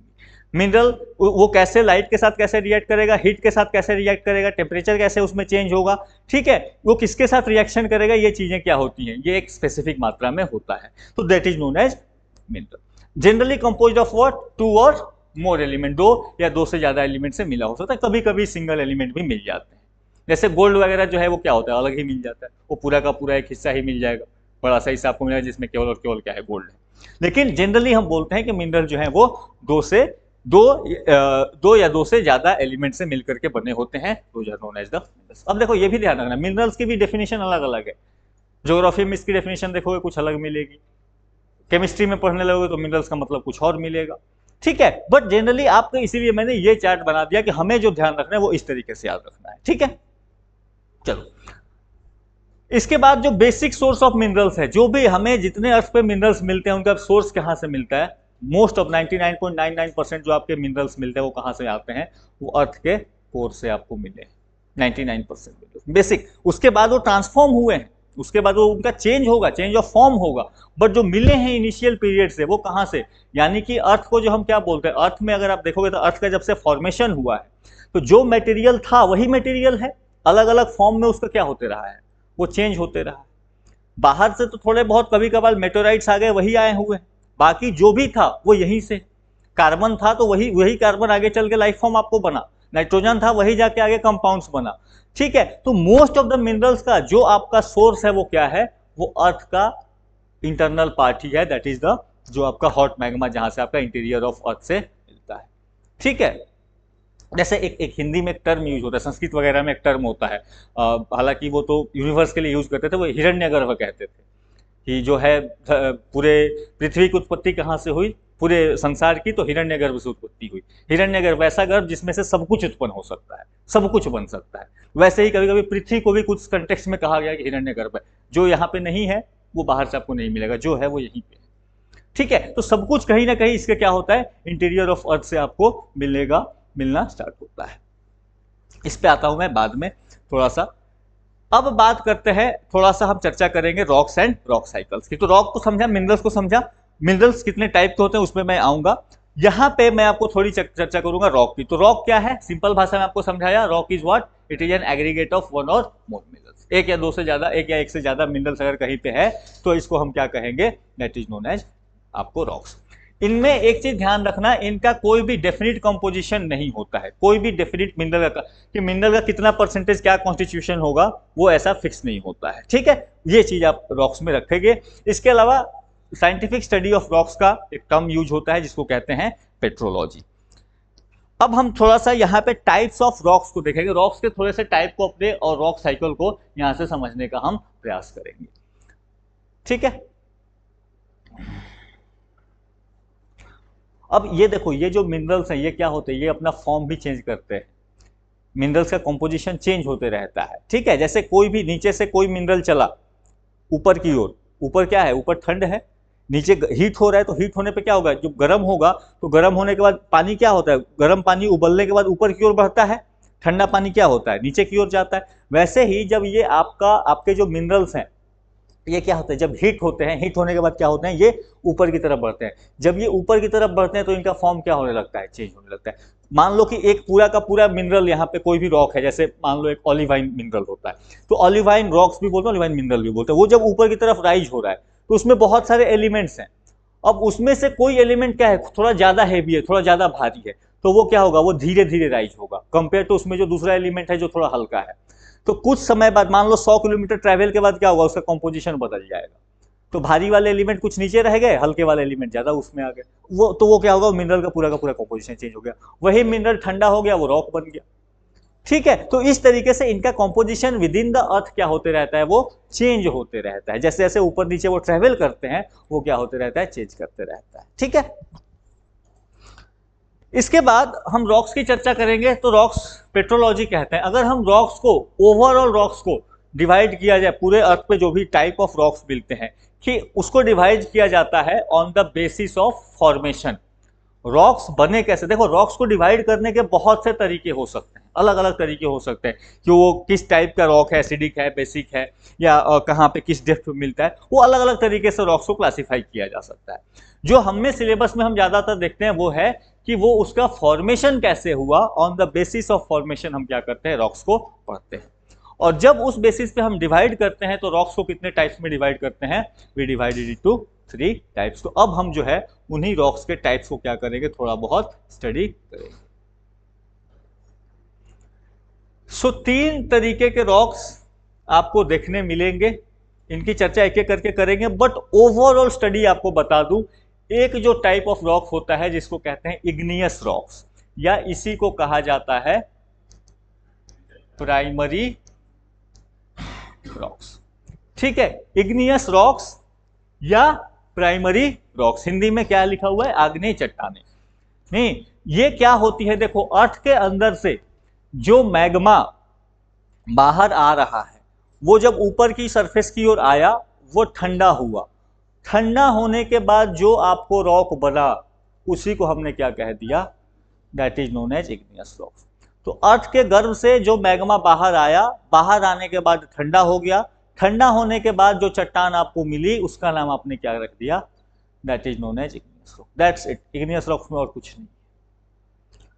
अब क्या होगा, यही चट्टानें जो इग्नियस रॉक्स है, ये इग्नियस रॉक्स क्या होगा, इसके टाइप पे आता हूं मैं।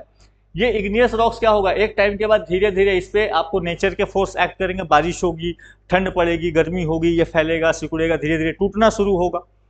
और फैलने टूटने सिकुड़ने के बाद ये क्या होगा, ये जाके कहीं पे धीरे धीरे ये एक एक लेयर इनका आपका इरोजन होगा, यहां से धीरे धीरे ये हटेंगे, वेदरिंग एंड इरोजन का प्रोसेस चलेगा ये, और जाने के बाद ये क्या होगा, ये जाके चट्टाने आपको लेयर्स में बनते, जैसे आप देखो हिमालय के जो पत्थर है, धीरे धीरे नदियां क्या कर रही है, उनको काट काट के लेके आपको मिट्टी बना के जमा कर रही।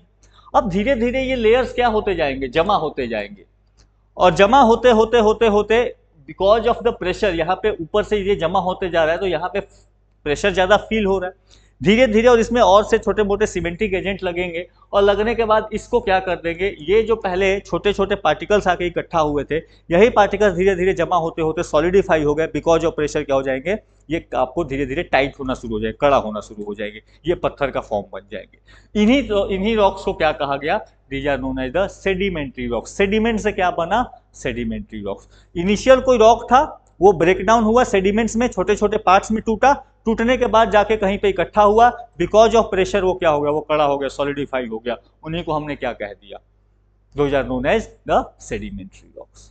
ठीक है, तो दो रॉक्स ये तो आसान है सबसे, एक जो आराम से गर्भ से बाहर निकला मैग्मा से बना, that is the igneous rock, अग्नि से आया है, आग्नेय। ठीक है, उसके बाद और सेडिमेंट्री रॉक्स, वही इग्नियस रॉक्स का टूटना, टूट के जो है वो लेयर का फॉर्म होना, और लेयर का फॉर्म होके वो सॉलिडिफाई होना, that is the sedimentary rocks. तीसरे जो रॉक्स हैं ये मेटामॉर्फिक रॉक्स हैं। ये मेटामॉर्फिक रॉक्स को ऐसे समझना कि चाहे वो इग्नियस रॉक हो या फिर वो सेडिमेंट्री रॉक हो, दोनों ही चट्टाने अगर किसी कारण से इन पे गर्मी का असर होता है, इन पे हीट मिलता है इनको, और इन पे प्रेशर पड़ता है, तो ये अपना रूप बदल लेते हैं। इनका केमिकल कंपोजिशन क्या होने लगता है, अल्टर होने लगता है, इनका फिजिकल स्ट्रक्चर जो है वो अल्टर होने लगता है। जब ये चेंज होती हैं तो फिर ये एक नए टाइप का पत्थर बना देती हैं, जिसको कहा जाता है मेटामॉर्फिक रॉक्स। ठीक है, तो इग्नियस रॉक्स का फॉर्मेशन मैग्मा से, सेडिमेंट्री रॉक्स का फॉर्मेशन पुराने पिछले बड़े पत्थरों के टूटने से, ठीक है, उनके सेडिमेंट्स बनने से, और मेटामॉर्फिक रॉक्स का फॉर्मेशन क्या होगा, जो चट्टानें थी उन चट्टानों का फॉर्म चेंज हो गया, चाहे वो गर्मी की वजह से हो या प्रेशर की वजह से, दबाव की वजह से हो। ठीक है, तो इस तरीके से आपको ये तीनों चट्टानें आपको देखने मिलेगी। ये ब्रीफ में आइडिया है, अब इनको थोड़ा सा डिटेल में हम देखते हैं। हाँ जी, इनके भी प्रकार हैं, थोड़े बहुत प्रकार, उतने डिटेल में लिखे, बट थोड़े बहुत प्रकार इनके देखते चलेंगे। ठीक है, अगर हम अर्थ पे बात करें कि सबसे ज्यादा कौन सी चट्टानें, क्रस्ट में आपको सबसे ज्यादा कौन सी चट्टानें मिलती हैं, तो सबसे ज्यादा जो मिलता है that is the igneous rock. Volume की बात हो रही है यहाँ पे, सबसे ज्यादा क्या मिलते हैं, इग्नियस रॉक, सबसे कम क्या मिलते हैं, सेडिमेंट्री रॉक्स। ये एरिया वाइज सबसे ज्यादा है, एरिया वाइज अगर बात करोगे तो सेडिमेंट्री रॉक सबसे ज्यादा है, बट वॉल्यूम वाइज बात करोगे कि किसका घनत्व कितना ज्यादा है, तो वो क्या है, वो है आपको इग्नियस रॉक्स। ठीक है,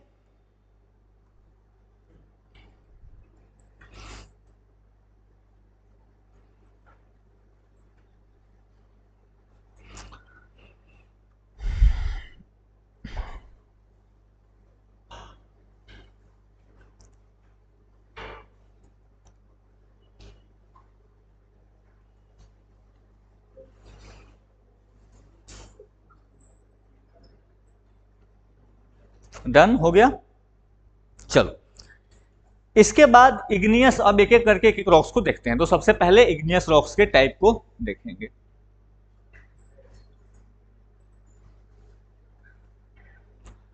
चलो, ये बने कैसे, तो सबसे पहले इनका फॉर्मेशन कैसे हुआ, तो जो मैग्मा आपको बाहर आई, जो मैग्मा बाहर आई, ठंडी हुई, ठंडी होने के बाद सॉलिडिफाई हो गई, उसी से आपको क्या हो गए, ये रॉक्स आपको बने।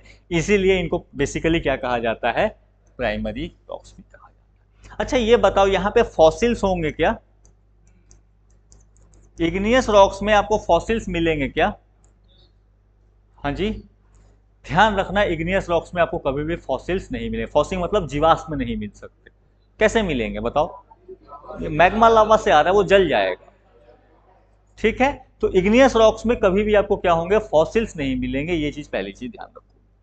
अगर इसके हम नाम की बात करें तो कुछ रॉक आपको ग्रेनाइट हो गया, गैब्रो हो गया, pegmatite, basalt, volcanic, Brescia, tough, ये क्या है, ये कुछ उदाहरण है आपको जो कि इग्नियस रॉक्स मानते हैं। जनरली हमने बात करी ना, बेसाल्ट की बात करी, ग्रेनाइट की बात करी, इसके अलावा कुछ और पत्थरों के नाम आप देख लो, वोल्केनिक, ब्रेशिया, गैब्रो, ये कुछ आपको रॉक्स हैं जो कि आपको टर्म सुनने को मिलते हैं। ये जनरली सारे के सारे क्या हैं, these are known as the igneous rocks या प्राइमरी रॉक्स के पोर्शन।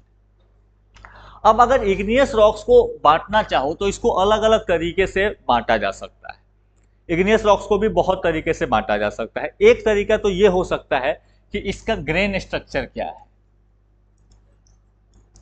ग्रेन स्ट्रक्चर मतलब इसमें जो इसको दाने होंगे, जो पार्टिकल होंगे, उनका साइज क्या है, ठीक है, ग्रेन साइज जिसको बोलते हैं, ग्रेन स्ट्रक्चर बोलते हैं, उस बेसिस पे बांटा जा सकता है। दूसरा जो तरीका है वो हो सकता है प्लेस ऑफ फॉर्मेशन, ये बने कहाँ पे, ठीक है। दूसरा जो तरीका हो सकता है वो क्या हो सकता है इसको बांटने का, that could be the place of formation, कि ये कहाँ पे बने हैं, इनका फॉर्मेशन कहाँ पे हुआ। और तीसरा जो तरीका है वो हो सकता है इनकी कॉन्स्टिट्यूएंट क्या है। तो अलग अलग तरीके से इग्नियस रॉक्स को बांटा जाता है। हम उतना उसको आपको क्या बोलते हैं कॉम्प्लेक्स नहीं करेंगे, बट सिंपल भाषा में इसको समझते हैं। यहां पे मैंने आपको लिखा है कि दो टाइप्स के मिलते हैं, इंट्रूसिव एंड एक्सक्लूसिव, ठीक है। ये बात हो रही है on the basis of place of formation. यहां पे on the basis of place of formation आपने क्या बनाया, दो टाइप्स का बनाया, एक इंट्रूसिव रॉक और दूसरा एक्सट्रूसिव इग्नियस रॉक्स, ठीक है। उसी तरीके से ग्रेन स्ट्रक्चर के साइज पे ये दो तरीके के हो सकते हैं, ये स्मॉल ग्रेन हो सकते हैं, इनके जो दाने हैं वो क्या हैं, बहुत छोटे हैं। दूसरे जो है ये लार्ज ग्रेन स्ट्रक्चर हो सकता है, जो इनके दाने हैं वो थोड़े बड़े बड़े होंगे, ठीक है। अब इनका भी आपका रिलेशन है, इनका जो है वो रिलेशन है, ये आपका ग्रेन स्ट्रक्चर भी डिपेंड करता है प्लेस ऑफ फॉर्मेशन पे, कहां पे बना है उस हिसाब से ग्रेन स्ट्रक्चर क्या होगा वो वैरी करेगा। इसके अलावा तीसरा जो है कॉन्स्टिट्यूएंट, इसमें क्या है, तो ये आपको बेसिक हो सकते हैं, इसमें बेस की मात्रा ज्यादा होगी, एसिडिक हो सकते हैं, ठीक है, हाइपर बेसिक हो सकते हैं। तो डिपेंडिंग अपॉन कि उसमें सिलिका का कॉन्स्टिट्यूएंट कितना है, सिलिका किस मात्रा में है, उस हिसाब से इनका भी क्या हो सकता है, वेरिएशन हो सकता है, ठीक है। बट ओवरऑल इनको इग्नियस रॉक्स को बांटने के अलग अलग तरीके हो सकते हैं, ठीक है।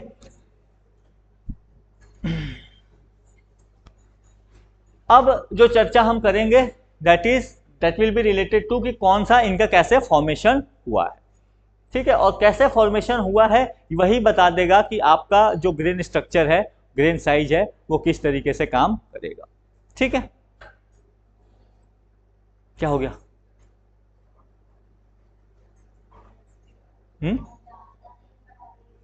ज्यादा पढ़ा दिया हम,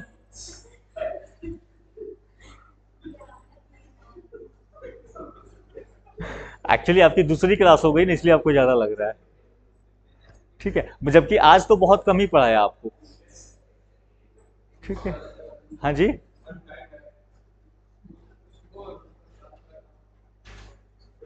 हेवी हो गया, नहीं आदत डालो, 4 घंटे 6 घंटे क्लासेस उतनी तो आपको करनी चाहिए। हाँ जी,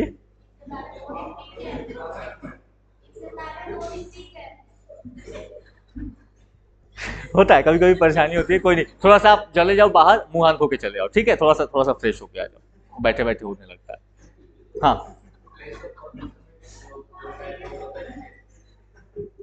आता हूँ, एक होता है इंट्रूसिव एक्सट्रूसिव, आता हूँ, ठीक है। इंट्रूसिव एक्सट्रूसिव नाम से आपको पता चल रहा है, एक्सट्रूसिव मतलब बाहर आ गया, क्रस्ट पे बाहर आके वो ठंडा हुआ। इंट्रूसिव मतलब क्या हो गया, नीचे में ही, क्रस्ट के अंदर में ही, कहीं पे नीचे में ही वो क्या हो गया, ठंडा हो गया, सॉलिडिफाई। अरे बाबा, तो मैग्मा लावा का वही तो फर्क है ना, कि मैग्मा जब बाहर आ जाती है अर्थ के तो उसको क्या बोलते हैं, ठीक है। हाँ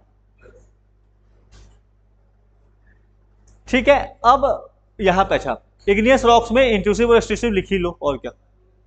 देखो ये क्या होता है, ये कहां पे फॉर्म होता है, this forms on the surface of earth, sorry sorry sorry sorry sorry,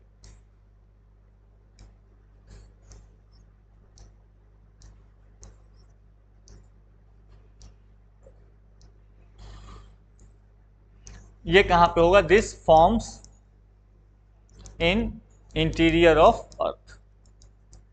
interior of earth क्या, यहां पे क्रस्ट के अंदर में बन रहा है, ठीक है, अर्थ क्रस्ट के अंदर में इसका फॉर्मेशन होगा, ये वहीं पे ये क्या हो जाएंगे, ठंडा हो जाएंगे। या जैसा उन्होंने कहा कि इसका फॉर्मेशन जो है ये क्या हो रहा है, मैग्मा से हो रहा है, ठीक है। तो दैट्स इतना ही, ठीक है। इसके बाद जो दूसरा है दैट इज एक्सट्रूसिव, इसका फॉर्मेशन कहां होगा, on the earth surface, forms on the earth surface. ठीक है, या आप इसको कह सकते हो कि इसका फॉर्मेशन क्या हुआ, लावा से इसका फॉर्मेशन। अब एक चीज है कि इंट्रूसिव भी दो तरीके के होते हैं। ठीक है, इंट्रूसिव रॉक्स भी दो तरीके के आपको मिलते हैं। एक जो होता है जिसको कहते हैं plutonic rocks,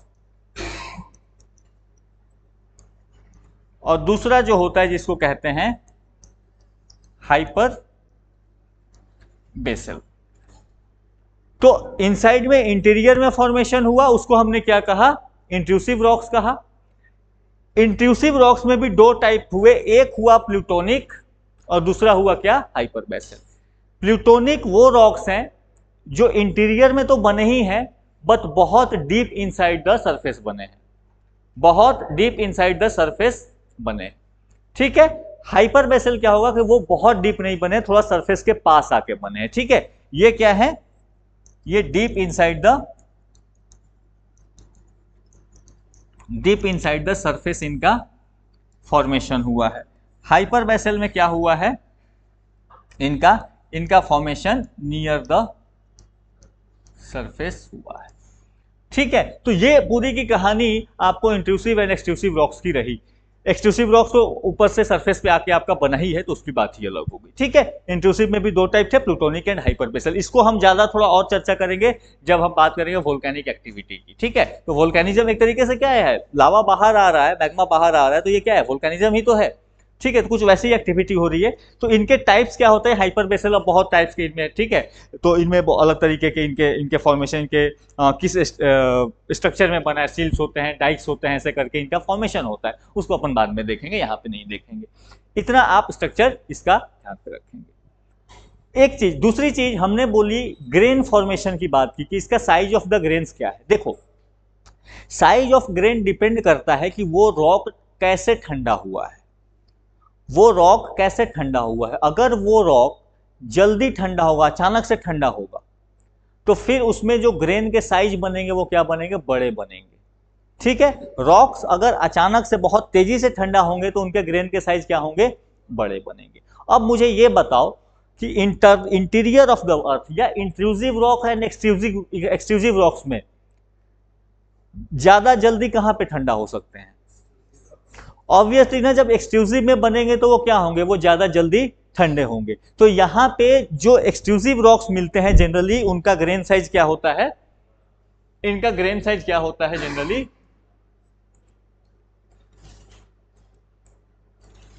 high sorry larger लिखना, इनका ग्रेन साइज क्या होगा, लार्जर होगा। इनका जो ठंडा होने का रेट है क्योंकि ज्यादा है, तो इनका ग्रेन साइज क्या हो जाता है, लार्जर हो जाता है। उसी तरीके से इंट्रूसिव में क्या होगा, इंट्रूसिव में क्योंकि धीरे धीरे ठंडा होगा, अंदर में है ना, सरफेस के ऑलरेडी अंदर में हीट है, तो जब धीरे धीरे ठंडा होता है तो ये क्या होते हैं, फाइन ग्रेन या स्मॉल ग्रेन स्ट्रक्चर इनका बनता है। ठीक है, तो छोटे छोटे इनके जो दाने जाने होते हैं वो काफी क्या होते हैं, छोटे छोटे होंगे। ठीक है,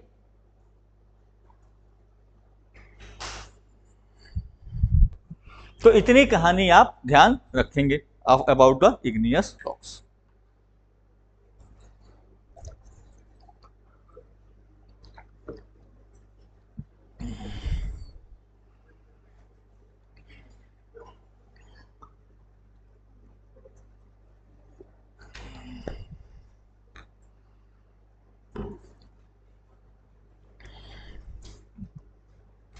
उसके बाद इनका कि कॉन्स्टिट्यूएंट क्या है, इनका कॉन्स्टिट्यूएंट क्या है, तो वो डिपेंड करता है जो इनका on the basis of constituent में इनको क्या किया जाता है, डिवाइड किया जाता है कि इनका कॉम्पोजिशन क्या है। ठीक है, अब देखो एक सिंपल सी बात बताता हूं, जो रॉक जितना ऊपर आएगा, ये कॉन्स्टिट्यूएंट, इसका कॉम्पोजिशन जनरली डिटरमाइन किया जाता है on the basis of silica content, on the basis of silica content. ठीक है, उसके बेसिस पे इसको क्या किया जाता है, इसको डिवाइड किया जाता है डिफरेंट कैटेगरीज में। सिंपल सी चीज याद रखना, जो रॉक जितना ऊपर मिलेगा उसमें सिलिका कंटेंट उतना ज्यादा मिलेगा। ठीक है, सिलिका हल्का होता है, गर्म होने के बाद ऊपर की ओर भागता है।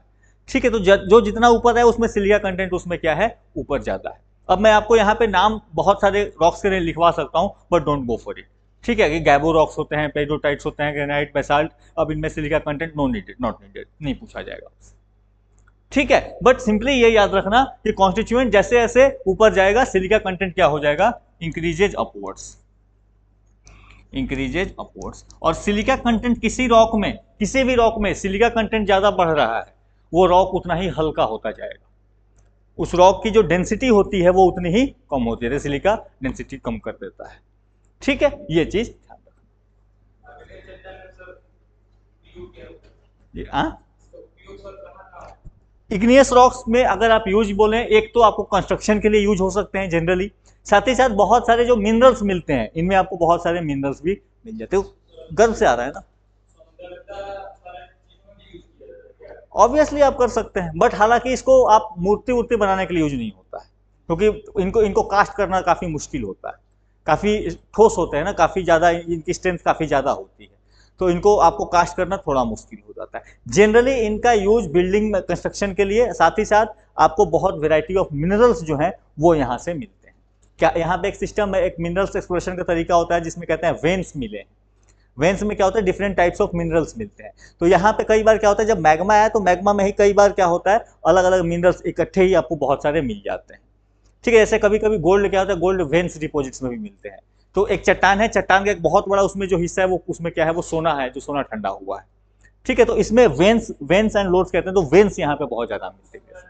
हाँ जी, आभूषण बनाने के लिए इसमें कभी कुछ कुछ पत्थर आपको मिल जाएंगे, कुछ कुछ पत्थर मिलते हैं। ठीक है, कुछ फेमस जो पत्थर होते हैं वो आपको इग्नियस रॉक्स में मिल सकते हैं, वो मिल जाते हैं इसमें से। ठीक है, जनरली इनका पर्पस कंस्ट्रक्शन पर्पस के लिए या मिनरल एक्सप्लोरेशन के लिए वो जनरली आपको मिलेगा। ठीक है, डन।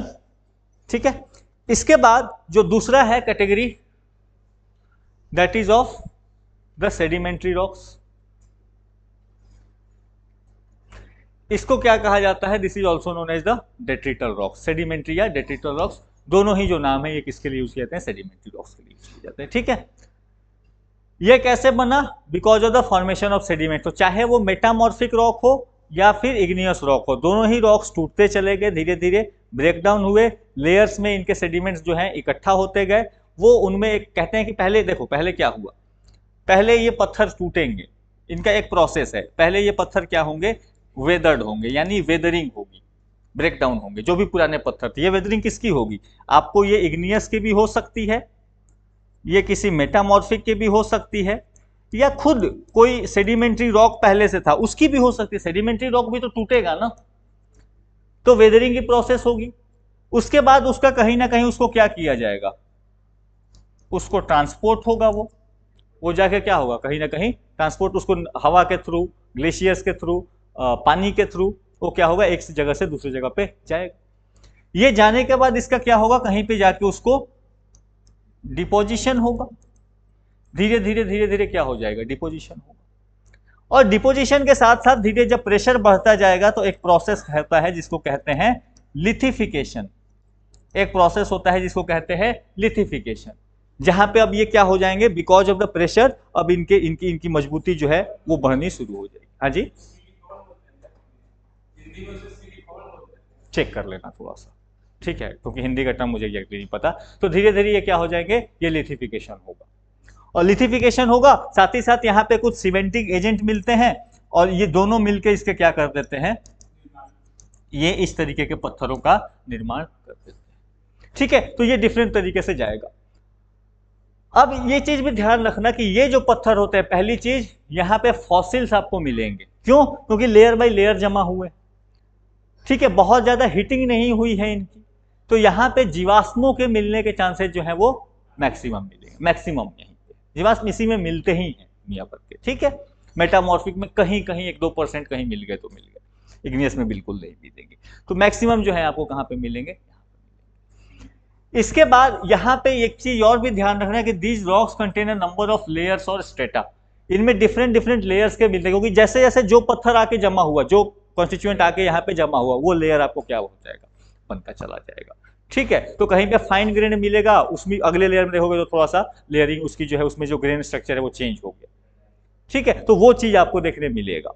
ठीक है, इसके अलावा जनरली पोरस, अगेन ये जनरल टर्म लिखा हुआ है, जनरली पोरस होते हैं, वाटर को अपने थ्रू पास होने देते हैं। ये पूरी की पूरी कहानी आपको दिखेगी। साथ ही साथ marks of left behind water currents and waves की, तो जिस तरीके से वो इकट्ठा हो रहे थे, जमा हो रहे थे, मान लो नदी किनारे जमा हो रहा है, तो वेव्स के निशान जो है पत्थरों में कई बार वो बने रह जाते हैं। ठीक है, तो ये कहानी आपको सेडिमेंट्री रॉक्स की ध्यान रखनी है।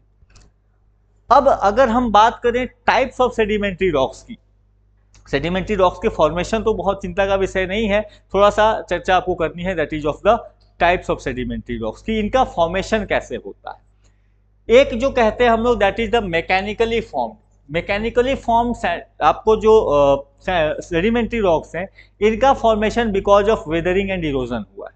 नॉर्मली सभी में वेदरिंग एंड इरोजन होगा, बट ये क्या किया गया है, इनको ट्रांसपोर्ट किया गया है, transported by agents like winds, water, इन्होंने इसको क्या कर दिया है, एक जगह से ले जाके दूसरी जगह पे जमा किया है, और इनसे फॉर्मेशन जो होता है these are known as the mechanically form. अब ये सैंडस्टोन, अलग अलग टर्म्स है, सैंडस्टोन है, कॉन्ग्लोमेरेट, लाइमस्टोन, सेलुलोस एटसेट्रा, इनका फॉर्मेशन होता है। ठीक है, उसके बाद जो दूसरा फॉर्म है that is the organically form. ये मान लो फॉर्मेशन हो रहा है पत्थरों का, ये इकट्ठा हो रहा है, बट वहां पे बहुत ज्यादा क्या है, जीवाश्म है, वहां पे बहुत ज्यादा ऑर्गेनिक मैटर है। ठीक है, जैसे कोई जंगल था तो वहां पे जमा हो रहे थे मिट्टी, मान लो कि आपको नॉर्दर्न प्लेन है, जैसे जस्ट फॉर एग्जांपल, तो नॉर्दर्न प्लेन में तो इतने नहीं, चलो छोटा नागपुर प्लेटू वाला रीजन ले लो जहां पे थोड़ा बहुत क्या है, आपके पेड़ पौधे भी हैं, जंगल भी है। ठीक है, या भारत में गोंडवाना सिस्टम जो आपको रॉक्स मिलता है, गोंडवाना जो कोल मिलता है, उसमें क्या था, वहां पे नदियां ला के डिपॉजिट कर रही थी, और कुछ ऐसा हुआ, कुछ ऐसा प्रोसेस हुआ जिसके थ्रू जो भी वहां पे जंगल वगैरह थे सारे के सारे क्या हो गए, सारे के सारे वो सबसाइड कर गए, वो दब गए, और ऊपर से फिर लेयर जो है वो ऊपर से बैठते चले गए। तो किसी तरीके से ये फॉर्मेशन, जब इन रॉक्स का फॉर्मेशन हो रहा था उस दौरान कोई ऑर्गेनिक मटेरियल वहां पे प्रेजेंट हो गया, तो ये कई बार क्या करते हैं, sedimentary organic type of sedimentary rocks का भी फॉर्मेशन करते हैं। जैसे कि इसका सबसे अच्छा एग्जांपल जो होता है दैट इज द कोल। कोल क्या है, कोल एक सेडिमेंट्री रॉक है, कोल एक सेडिमेंट्री रॉक है जो कि धीरे धीरे लेयर बाय लेयर जमने की वजह से इकट्ठा हुआ है, बट ये लेयर में किसके लेयर थे, these are the organic materials. ठीक है, जैसे पेड़ पौधे से ही तो कोल बनता है, आपका जहां पे भी जो आपका लैंड पे आपका पेड़ पौधे रहे होंगे, जो भी आपके जंगल रहे होंगे, वही दब गए, ऊपर से लेयर बनते चले गए, दबते चले गए, और किसका फॉर्मेशन हो गया, कोल का फॉर्मेशन हो गया। ठीक है, तो कोल जो है ये आपका एग्जांपल होता है ऑर्गेनिकली फॉर्म्ड का। इसी तरीके से कुछ जो है केमिकल रिएक्शन की वजह से, जैसे कोई मटेरियल था जो पानी में घुलता गया, और पानी में घुल के आता था और कहीं पे वो जमा होता गया। ठीक है, तो केमिकली वो क्या होगा, वो धीरे धीरे धीरे धीरे एक खास जगह पे इकट्ठा होते चले गए, और इकट्ठा करके भी ये क्या बनते हैं, ये बना देते हैं आपको सेडिमेंट्री रॉक्स। जैसे लाइमस्टोन इसका काफी अच्छा एग्जांपल होता है। ठीक है, लाइमस्टोन क्या है, मान लो कहीं चूना पत्थर, तो कहीं से आपको कैल्शियम कार्बोनेट था, कहीं से ज्यादा वो पानी में घुल के आता था, बट धीरे धीरे उसका कंसेंट्रेशन बढ़ जाता था, एक जगह पे वो आके अपना कैल्शियम कार्बोनेट उसको छोड़ देता था, धीरे धीरे विद ईयर्स धीरे धीरे क्या हो जाएगा, वहां पे काफी मात्रा में वो जमा होता चला जाएगा आपको। हाँ जी, नहीं सेंधा नमक ऐसे नहीं आएगा, वो थोड़ा अलग फॉर्मेशन का प्रक्रिया हो जाएगा, बट है वो सेडिमेंट्री रॉक ही। ठीक है, वो सेडिमेंट्री रॉक ही है, इसी तरीके से फॉर्म लगभग लगभग कह सकते हो, बट अलग अलग उनका मतलब उसमें अलग अलग कॉन्स्टिट्यूएंट्स हो जाते हैं नमक के, बट हाँ आप लेके जा सकते हो उस डायरेक्शन में इसको। ठीक है, तो इस तरीके से क्या हो जाएगा, इनका फॉर्मेशन आपको देखने मिलेगा। तो ये सेडिमेंट्री रॉक्स के फॉर्मेशन के टाइप्स आप देख सकते हो, बट ओवरऑल तरीका एक ही है कि कहीं से इरोड होगा, कहीं पे जाके डिपॉजिट होगा, और उसका क्या हो जाएगा, फॉर्मेशन हो जाएगा। ठीक है, इसके बाद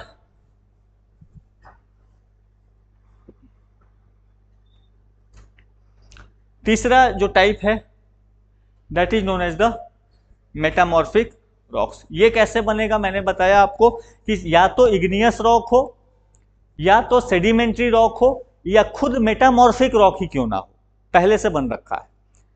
अगर उन वो पहले रॉक्स का वो बन गए, बनने के बाद बिकॉज ऑफ हीट और बिकॉज ऑफ प्रेशर, दबाव या हीट के वजह से उनके कॉम्पोजिशन में कुछ बदलाव आ गया।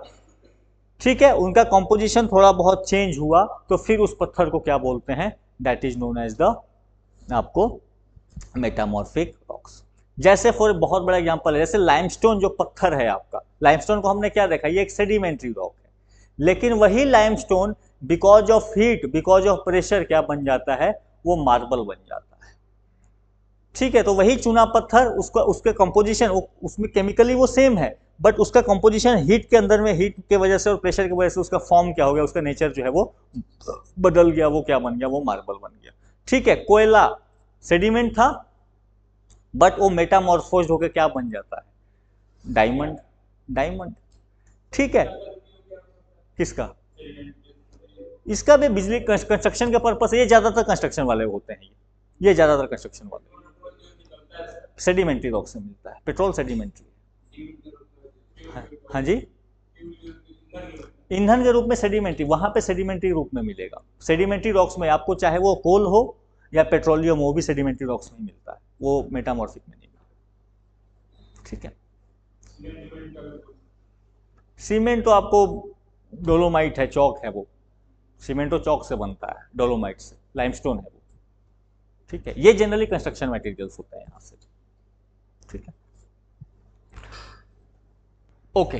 इसके बाद यहां पे इसको भी फिर अलग अलग तरीके से बताया जाता है। तो ये मैंने क्या बताया, कैसे बनेगा, under the action of pressure change हो जाए, बहुत ज्यादा दबाव उस पर लगे, उसका वॉल्यूम चेंज करो या फिर उसका टेम्परेचर चेंज करो।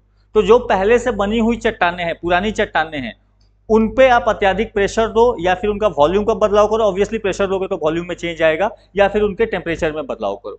ये जब तीन चीजें होंगी तो ये क्या हो जाएगा, वो जो पहले वाले पत्थर थे वो अपना नेचर बदलेंगे, और बदलने के बाद वो एक नया रॉक बनाएंगे जिसको क्या कहा जाएगा, मेटामॉर्फिक। अब इसके भी टाइप होते हैं, अलग अलग तरीके से आपको कहा जाता है। एक तो कि ये बना कैसे, डायनेमिक, एक मेटामॉर्फिज्म का टाइप होता है जिसको कहते हैं डायनेमिक मेटामॉर्फिज्म, यानी ये बदलाव आया कैसे, वो क्या प्रक्रिया हो रही थी, वो क्या प्रक्रिया हो रही थी जिसके दौरान इस तरीके के बदलाव आए। तो एक को बोलते हैं डायनेमिक मेटामॉर्फिज्म एंड दूसरे को बोलते हैं थर्मल मेटामॉर्फिज्म। मेटामॉर्फिज्म होने के दो तरीके हैं, कैसे हो सकता है, एक डायनेमिक हो सकता है। डायनेमिक जैसे मान लो अर्थ के प्लेट्स थे, तो अर्थ के प्लेट्स क्या कर रहे थे, एक दूसरे की तरफ मूव कर रहे थे, तो मूव करेंगे तो एक दूसरे पे दबाव डालेंगे कि नहीं डालेंगे, डालेंगे। प्रेशर चेंज होगा, एक दूसरे पे वजन डालेंगे, प्रेशर डालेंगे, तो उसमें भी क्या होंगे, रॉक्स अपना नेचर चेंज कर लेंगे। तो कोई सेडिमेंट्री पत्थर यहाँ पे पड़ा हुआ था, ये दो प्लेट्स एक दूसरे की तरफ एक दूसरे पे दबाव डाल रहे थे, तो बिकॉज ऑफ द प्रेशर इनका नेचर क्या हो जाएगा, बदल जाएगा। ठीक है, तो इस तरीके की जहां बदलाव आते हैं उसको क्या कहते हैं, that is known as the dynamic metamorphism. दूसरा क्या होता है, दूसरे को कहते हैं थर्मल मेटामॉर्फिज्म। थर्मल मेटामॉर्फिज्म नाम से पता चल रहा है हीट की वजह से ये चेंज हुआ है। ठीक है, तो कहीं पे सब्सिडेंस हुआ, मान लो आपको जो है सेडिमेंट्री रॉक था या इग्नियस रॉक था, बट किसी दबाव के कारण वो हिस्सा जमीन में धंस गया, बहुत नीचे धंस गया, और जमीन में धंसने की वजह से, या फिर हो सकता है वहां पे मैग्मा का इरप्शन हो गया, लावा बाहर आई, जब ये चीज हुई तो वहां पे बहुत ज्यादा उसको हीट मिली, जैसे ही हीट के कांटेक्ट में आएगा उसका नेचर क्या हो जाएगा, चेंज हो जाएगा। तो इस तरीके से या तो डायनेमिक से, डायनेमिक में क्या हो रहा है, ये किसके वजह से हो रहा है, ये मूवमेंट के वजह से हो रहा है। डायनेमिक मतलब मूवमेंट, अब वो प्लेट मूवमेंट्स हो सकते हैं किसी भी तरीके से, जनरली प्लेट मूवमेंट्स की वजह से होता है। ठीक है, प्रेशर में चेंज हुआ। थर्मल क्या हो रहा है, बिकॉज ऑफ हीट।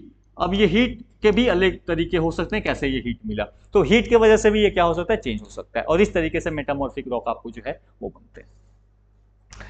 इसके बाद थर्मल मेटामॉर्फिज्म जो है, थर्मल मेटामॉर्फिज्म भी दो टाइप के होते हैं। अब देखो इसमें और भी टाइप्स हो सकते हैं। ठीक है, टाइप्स के अब हाइड्रो मेटामॉर्फिक भी होता है कि पानी के प्रेशर की वजह से बन गया, बट वो है तो प्रेशर की वजह से, डायनेमिक में उसको रख लिया जाता है। ठीक है, तो उसमें टाइप्स हो सकते हैं, आप सिंपली डायनेमिक एंड थर्मल लेके चलोगे। ठीक है, इसके अलावा थर्मल मेटामॉर्फिज्म दो टाइप के होते हैं, एक होता है कॉन्टैक्ट मेटामॉर्फिज्म और दूसरा होता है रीजनल मेटामॉर्फिज्म। ठीक है, तो ये किसका टाइप है, ये थर्मल का टाइप है। थर्मल को आपने क्या किया, मेटामॉर्फिज्म दो तरीके से होगा, एक क्या है, एक है डायनेमिक और दूसरा है थर्मल। ठीक है, ये थर्मल भी दो टाइप का होगा, एक होगा कॉन्टैक्ट और दूसरा होगा क्या, रीजनल। कॉन्टैक्ट में क्या होगा, जहां पे ये हीट के डायरेक्ट कॉन्टैक्ट में आया, जहां पे ये क्या हुआ, हीट के डायरेक्ट कॉन्टैक्ट में, लावा के, मैग्मा के डायरेक्ट कॉन्टैक्ट में आया। जब मैग्मा के डायरेक्ट कॉन्टैक्ट में कोई सेडिमेंट्री या इग्नियस रॉक आई और उसका फॉर्म बदला, तो फिर उसको क्या कहेंगे, ये कॉन्टैक्ट मेटामॉर्फिज्म। हाँ, अंदर रहता है तो मैग्मा, बाहर आ गया तो लावा। ठीक है, जब ज्वालामुखी के अंदर में है वो क्या है, मैग्मा, जैसे ही वो सरफेस पे आ गया उसको क्या बोलते हैं, लावा। तो कॉन्टैक्ट मेटामॉर्फिज्म में क्या होगा, वो मैग्मा या लावा के संपर्क में डायरेक्टली आएगा, तो डायरेक्टली हीट हो जाएगा और हीट होने की वजह से उसका फॉर्म क्या होगा, रॉक का चेंज हो जाएगा। तो that is known as the contact metamorphism. दूसरा तरीका क्या है, दूसरा है आपका रीजनल मेटामॉर्फिज्म। इसमें क्या होता है कि डायरेक्टली कॉन्टैक्ट में नहीं आता है बट हीट हो जाता है उससे। जैसे हो सकता है ना कि मान लो यहाँ पे कोई चट्टान थी, यहां से मैग्मा चली, मैग्मा इस डायरेक्शन में फ्लो कर रही है, तो जैसे ही यहां वाला जो पत्थर होगा, मान लो यहाँ पे सैंडस्टोन है पहले से या कोई भी सेडिमेंट्री रॉक रखा हुआ है, ये क्या होगा, ये मैग्मा के डायरेक्ट कांटेक्ट में आ गया, ये मैग्मा के डायरेक्ट कांटेक्ट में आ गया, ये हीट हो गया, तो ये क्या बोलेंगे, इसको कॉन्टैक्ट मेटामॉर्फिज्म बोलेंगे। लेकिन उसका थोड़ा बहुत हीट तो इस रीजन तक भी पहुंचेगा, ऐसा तो नहीं है कि यहाँ पे पहुंचने के बाद हीट अब आगे ट्रांसफर नहीं होगी, नहीं चलेगी आगे।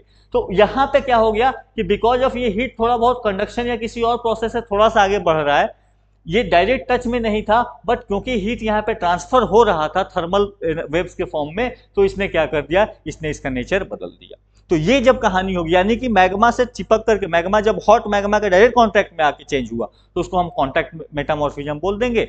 अगर किसी डायरेक्टली नहीं हुआ, इनडायरेक्टली हुआ, मतलब हीट का ट्रांसफर हुआ, डायरेक्ट टच में नहीं आया, तो फिर उसको क्या बोल देंगे, that is the regional metamorphism.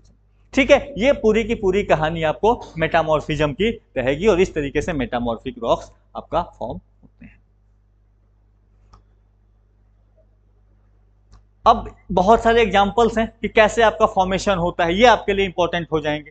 जैसे जो ग्रेनाइट है, तो ग्रेनाइट क्या है, ये एक इग्नियस रॉक है, ये क्या है, ये एक इग्नियस रॉक है। ये इग्नियस रॉक ट्रांसफॉर्म हो गया मेटामॉर्फिक रॉक में, तो ग्रेनाइट चेंज हो गया किसमें, निश में, इसको कहते हैं निश।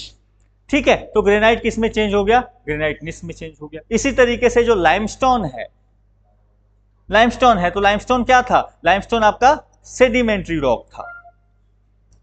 ठीक है, तो सेडिमेंट्री रॉक किस में चेंज हो गया, ये मेटामॉर्फिक मार्बल में चेंज हो गया। ठीक है, मेटामॉर्फिक मार्बल में चेंज हो गया। अब क्या होता है, आप देखोगे मार्बल में बहुत सारी बैंडिंग होती है, बैंडिंग नहीं, कलर देखोगे अलग अलग टाइप की, उसका पैटर्न होता है। तो क्या होता है, अलग अलग लेयरिंग थी, जो आपका लाइमस्टोन डिपॉजिट हुआ था सेडिमेंट्री रॉक, तो मैंने बताया ना सेडिमेंट में लेयर हो सकते हैं। अब वो जो लेयरिंग थी, वो उस तरीके से लेयरिंग उसकी बनी हुई थी, और वैसे ही हिट हो गई। हिट होने के बाद वो लेयरिंग का जो पैटर्न रह गया, वो उसी तरीके से ट्रांसफॉर्म हो गया। तो मार्बल में आपको डिफरेंट डिफरेंट पैटर्न्स बनते हुए दिखते हैं, जिनको कि बैंडिंग कहा जाता है। ठीक है, तो ये टर्म्स आपको दिखेंगे। उसी तरीके से मान लो क्ले है या सेल है, ठीक है, ये आपको जो है सेडिमेंट्री है। अब ये सेडिमेंट्री क्या हो गया, चेंज हो गया मेटामॉर्फिक में, स्लेट में। बट यही स्लेट फिर से मेटामॉर्फोज हो सकता है। मैंने क्या बताया, मेटामॉर्फिक रॉक भी फिर से मेटामॉर्फिक हो सकता है। मेटामॉर्फिक रॉक में फिर से टेम्परेचर एंड प्रेशर चेंज आएगा, वो उसका फॉर्म फिर से चेंज हो जाएगा। ठीक है, तो मेटामॉर्फिक था क्ले शेल जो सेडिमेंट्री रॉक, ये इस पे ये मेटामॉर्फिक बना, मेटामॉर्फिक से ये क्या बन गया, फिर से एक और ये फिर से मेटामॉर्फोज हो गया। तो इस तरीके से आपको आप जो है रॉक्स जो है एक तरीके से एक साइड से दूसरे साइड ये क्या होते रहते हैं, चेंज होते रहते हैं, इनका नेचर जो है वो क्या होता है, बदलते रहता है। ठीक है, तो ये आपको igneous, sedimentary and metamorphic rock की कहानी थी। और यही घूम फिर के सबसे लास्ट जो हम आज का डिस्कशन करेंगे, that is around the rock cycle. हाँ जी, रास्ते नहीं और पढ़ने का मन हो तो मैं, मुझे कोई दिक्कत नहीं है। हाँ जी,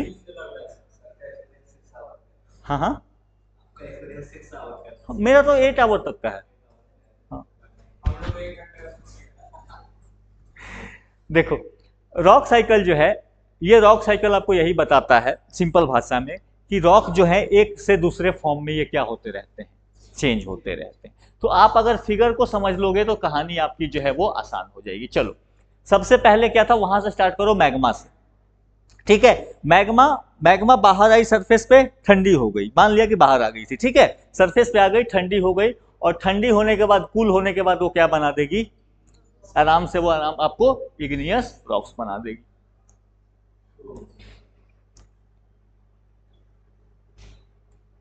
ये आपको क्या बन गया, ये बन गया इग्नियस रॉक। यही इग्नियस रॉक का क्या होगा, इसका वेदरिंग होगा, ब्रेकडाउन होगा, ट्रांसपोर्ट होगा, और ट्रांसपोर्ट होने के बाद लिथिफिकेशन का प्रोसेस होगा, तो ये क्या बना देगा, ये आपको बन जाएगा सेडिमेंट्री, तो सेडिमेंट और सेडिमेंट रॉक जो है ये सेडिमेंट्री रॉक में चले गए, सेडिमेंट्स बने, सेडिमेंट से सेडिमेंट्री रॉक बन गया। ये सेडिमेंट्री रॉक किसी तरीके से दब गया जिसपे हीट एंड प्रेशर लगा, तो हीट एंड प्रेशर लगने की वजह से ये क्या बन जाएगा, ये जो है मेटामॉर्फोज हो जाएगा, मेटामॉर्फिक के फॉर्म में चला जाएगा। अब इसी मेटामॉर्फिक को इतना दबाया गया कि ये पहुंच गया अर्थ के एस्थेनोस्फेयर में, मेल्टिंग हो गई, पिघल गया, तो ये क्या बन जाएगा फिर से, ये फिर से मैग्मा बनेगा, फिर किसी इग्नियस रॉक के फॉर्म में ये क्या आएगा, बाहर आएगा। उसी तरीके से ये इग्नियस रॉक को डायरेक्टली आपने हीट एंड प्रेशर दे दिया, इसी इग्नियस रॉक को आपने क्या किया, डायरेक्टली हीट एंड प्रेशर दे दिया, तो ये क्या हो जाएगा, ये इग्नियस रॉक से डायरेक्टली मेटामॉर्फिक में चेंज हो जाएगा। ठीक है, या फिर ये भी हो सकता है कि ये मेटामॉर्फिक रॉक बन गया था, फिर ये मेटामॉर्फिक रॉक्स का वेदरिंग होना शुरू हुआ, ब्रेकडाउन होना शुरू हुआ, फिर से लिथिफिकेशन हुआ, तो ये क्या बन जाएगा, सेडिमेंट बनेगा, सेडिमेंट बन के सेडिमेंट्री रॉक बनेगा। कहने का मतलब एक से दूसरे फॉर्म में ये क्या होते रहते हैं, चेंज होते रहते हैं। तो इग्नियस रॉक आपको मेटामॉर्फिक भी बन सकता है, इग्नियस रॉक आपको क्या बन सकता है, सेडिमेंट्री भी बन सकता है। ये सेडिमेंट्री रॉक फिर से सेडिमेंट्री बन सकता है, एक सेडिमेंट्री रॉक दूसरे सेडिमेंट्री फॉर्म में भी चेंज हो सकता है। ठीक है, ब्रेकडाउन होकर कहीं और इकट्ठा होकर कहीं जाके और बन जाएगा, या फिर ये सेडिमेंट्री रॉक क्या बन जाएगा, खुद जाके मेटामॉर्फिक रॉक बन जाएगा। और इनमें से कोई भी, चाहे वो इग्नियस हो, सेडिमेंट्री हो, मेटामॉर्फिक हो, ये कोई भी डायरेक्टली क्या ट्रांसफॉर्म हो सकते हैं, ये मैग्मा में भी ट्रांसफॉर्म हो सकते हैं। इनको डायरेक्टली प्रेशर पड़ा, कहीं से दब गए, दब के नीचे चले गए उस लेयर में जहां पे हीट बहुत ज्यादा था, ये सारे के सारे पिघल करके मैग्मा बन जाएंगे। ठीक है, तो ये रॉक साइकिल आपको इस तरीके से देखोगे कि एक फॉर्म से दूसरे फॉर्म में क्या होते हैं, रॉक्स जो होते हैं वो चेंज होते रहते हैं। ये पूरी की पूरी कहानी थी कि किस तरीके से रॉक्स काम करते हैं और रॉक साइकिल जो है वो किस तरीके से चलता है। ठीक है, तो ये डिस्कशन हमारी इंटरनल स्ट्रक्चर ऑफ अर्थ कैसी थी और साथ ही साथ रॉक्स का फॉर्मेशन कैसे होता है। इसके बाद जब भी हम मिलेंगे हम चर्चा करेंगे कि ये सब चीजें कैसे होती और क्यों होती है, ये कौन सी फोर्सेज हैं जो कि ये सारा का सारा काम कराएंगी, क्योंकि ये सारा काम कराने के लिए आपको कोई ना कोई फोर्स चाहिए होगी जो ये सब कुछ करा रही होगी। तो अर्थ के सरफेस पे जो भी चीजें चेंज हो रही हैं, those are changing because of some forces. तो अगला क्लास आप मुझे याद दिला दोगे कि हम किसकी करेंगे, that we will talk about the forces on earth, कि वो कौन सी फोर्सेज हैं जो कि आपको दे रही। तो अगर आप पढ़ना, थोड़ा सा पढ़ लेना, मैं आपको ब्रीफ बहुत दे देता हूं 5 मिनट में। ठीक है,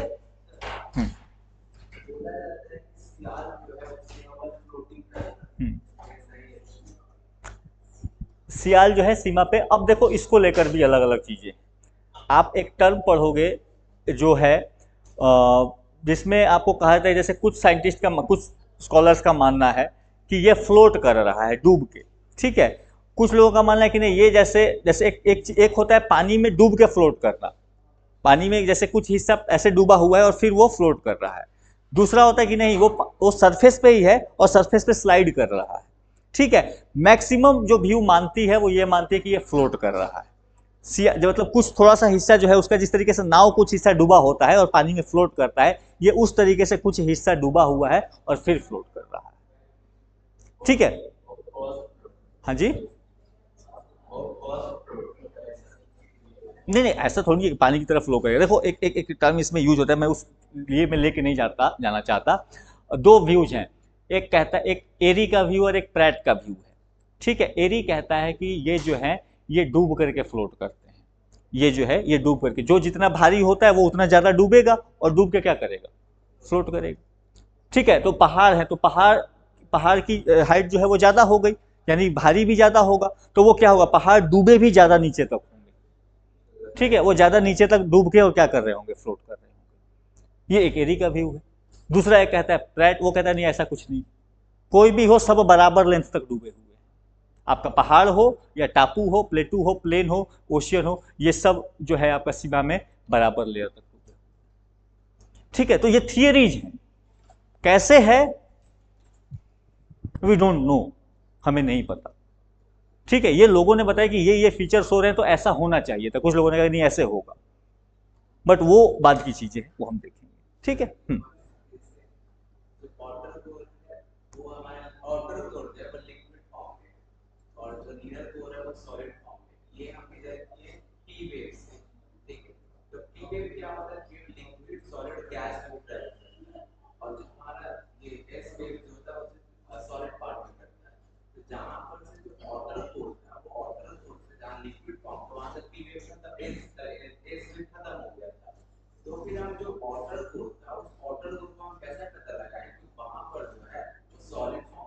फिर नीचे में इनर कोर सॉलिड में है, वो पी फॉर्म के स्पीड से।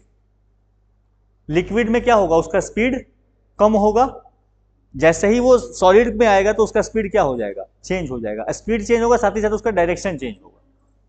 तो दोनों को कैलकुलेट करके हमें एक अंदाजा लगता है कि बीच में कुछ ना कुछ, क्योंकि जो हमने कैलकुलेट किया अगर ये पूरा लिक्विड से आया होता तो स्पीड जो मिलनी चाहिए थे उससे ज्यादा स्पीड मिली, तो ये क्या हो गया, तो ये सॉलिड होगा। हमने लगा कि किसमें, लिक्विड में स्पीड कम होगा ना, तो हमने क्या ना लगा, अच्छा लिक्विड में स्पीड कम होना चाहिए था, पर जैसे ही सॉलिड में आया वो स्पीड क्या हो गया, बढ़ गया, तो हमने लगा कुछ ना कुछ सॉलिड है। दूसरी चीज ये भी है कि हमने लगा कि उस प्रेशर पे, क्योंकि जैसे जैसे नीचे जा रहे हो तो प्रेशर भी बढ़ रहा है और टेम्परेचर तो ऑब्वियसली बढ़ रहा है, तो वहां पे उन्होंने कहा कि आउटर कोर का जो हिस्सा है वहां पे प्रेशर से ज्यादा हावी टेम्परेचर है, तो प्रेशर से ज्यादा हावी टेम्परेचर है तो क्या है, लिक्विड फॉर्म में हो गया। लेकिन जैसे जब आप नीचे गए तो वहां पे क्या हो गया, वहां पे प्रेशर ज्यादा हो गया कंपेयर टू जो टेम्परेचर उसको लिक्विड कर सकता था। तो दो चीजें है ना, प्रेशर ज्यादा होगा तो लिक्विड चेंज होने लगेगा, सॉलिड में चेंज होने लगेगा, टेम्परेचर ज्यादा बढ़ने लगेगा तो लिक्विड में चेंज होने लगेगा सॉलिड। तो यहां से भी इन्होंने कैलकुलेट किया कि नहीं, ये पोर्शन जो है ये सॉलिड होना चाहिए। तीसरा इसका जो आइडिया वो लेके आते हैं अर्थ के मैग्नेटिक फील्ड से, कि अर्थ में एक मैग्नेटिक फील्ड बनती है, ये कैसे पॉसिबल है।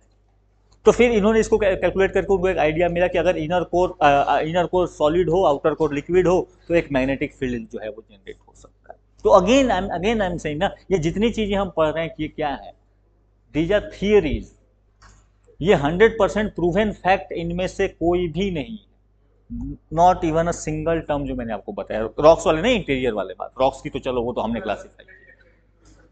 हाँ, तो इसके बाद जो चर्चा करेंगे, सबसे पहले मैं फोर्सेज की चर्चा करूंगा कि वो कौन से फोर्सेज होते हैं, और उन्हीं फोर्सेज को लेकर के फिर हम आगे बढ़ेंगे, आएंगे हम लोग प्लेट टेक्टोनिक्स पे। तो अगेन प्लेट टेक्टोनिक्स थियरी पढ़ते हैं, वो थियरी है, ठीक है। थियरी का मतलब क्या होता है, अगर थियरी नहीं होता तो वो क्या बन जाता, लॉ बन जाता ना, उसको हम प्लेट टेक्टोनिक्स लॉ बोलते। लेकिन ज्योग्राफी में लॉ वगैरह कुछ नहीं, बिल्कुल हो सकता है, बिल्कुल हो सकता है। मैंने आपको बोला तो, जैसे हमने सियाल सीमा निफे की बात करी तो इसको चैलेंज कर दिया लोगों ने, लॉ गलत नहीं होगा ना, न्यूटन का लॉ कहीं भी होल्ड करेगा। देखो सबसे एक सिंपल एग्जांपल, चलो क्लास खत्म करता हूँ फिर मैं आपकी थोड़ी डिस्कशन करा देता हूँ। देखो आपकी क्यूरियोसिटी मैं समझ रहा हूँ,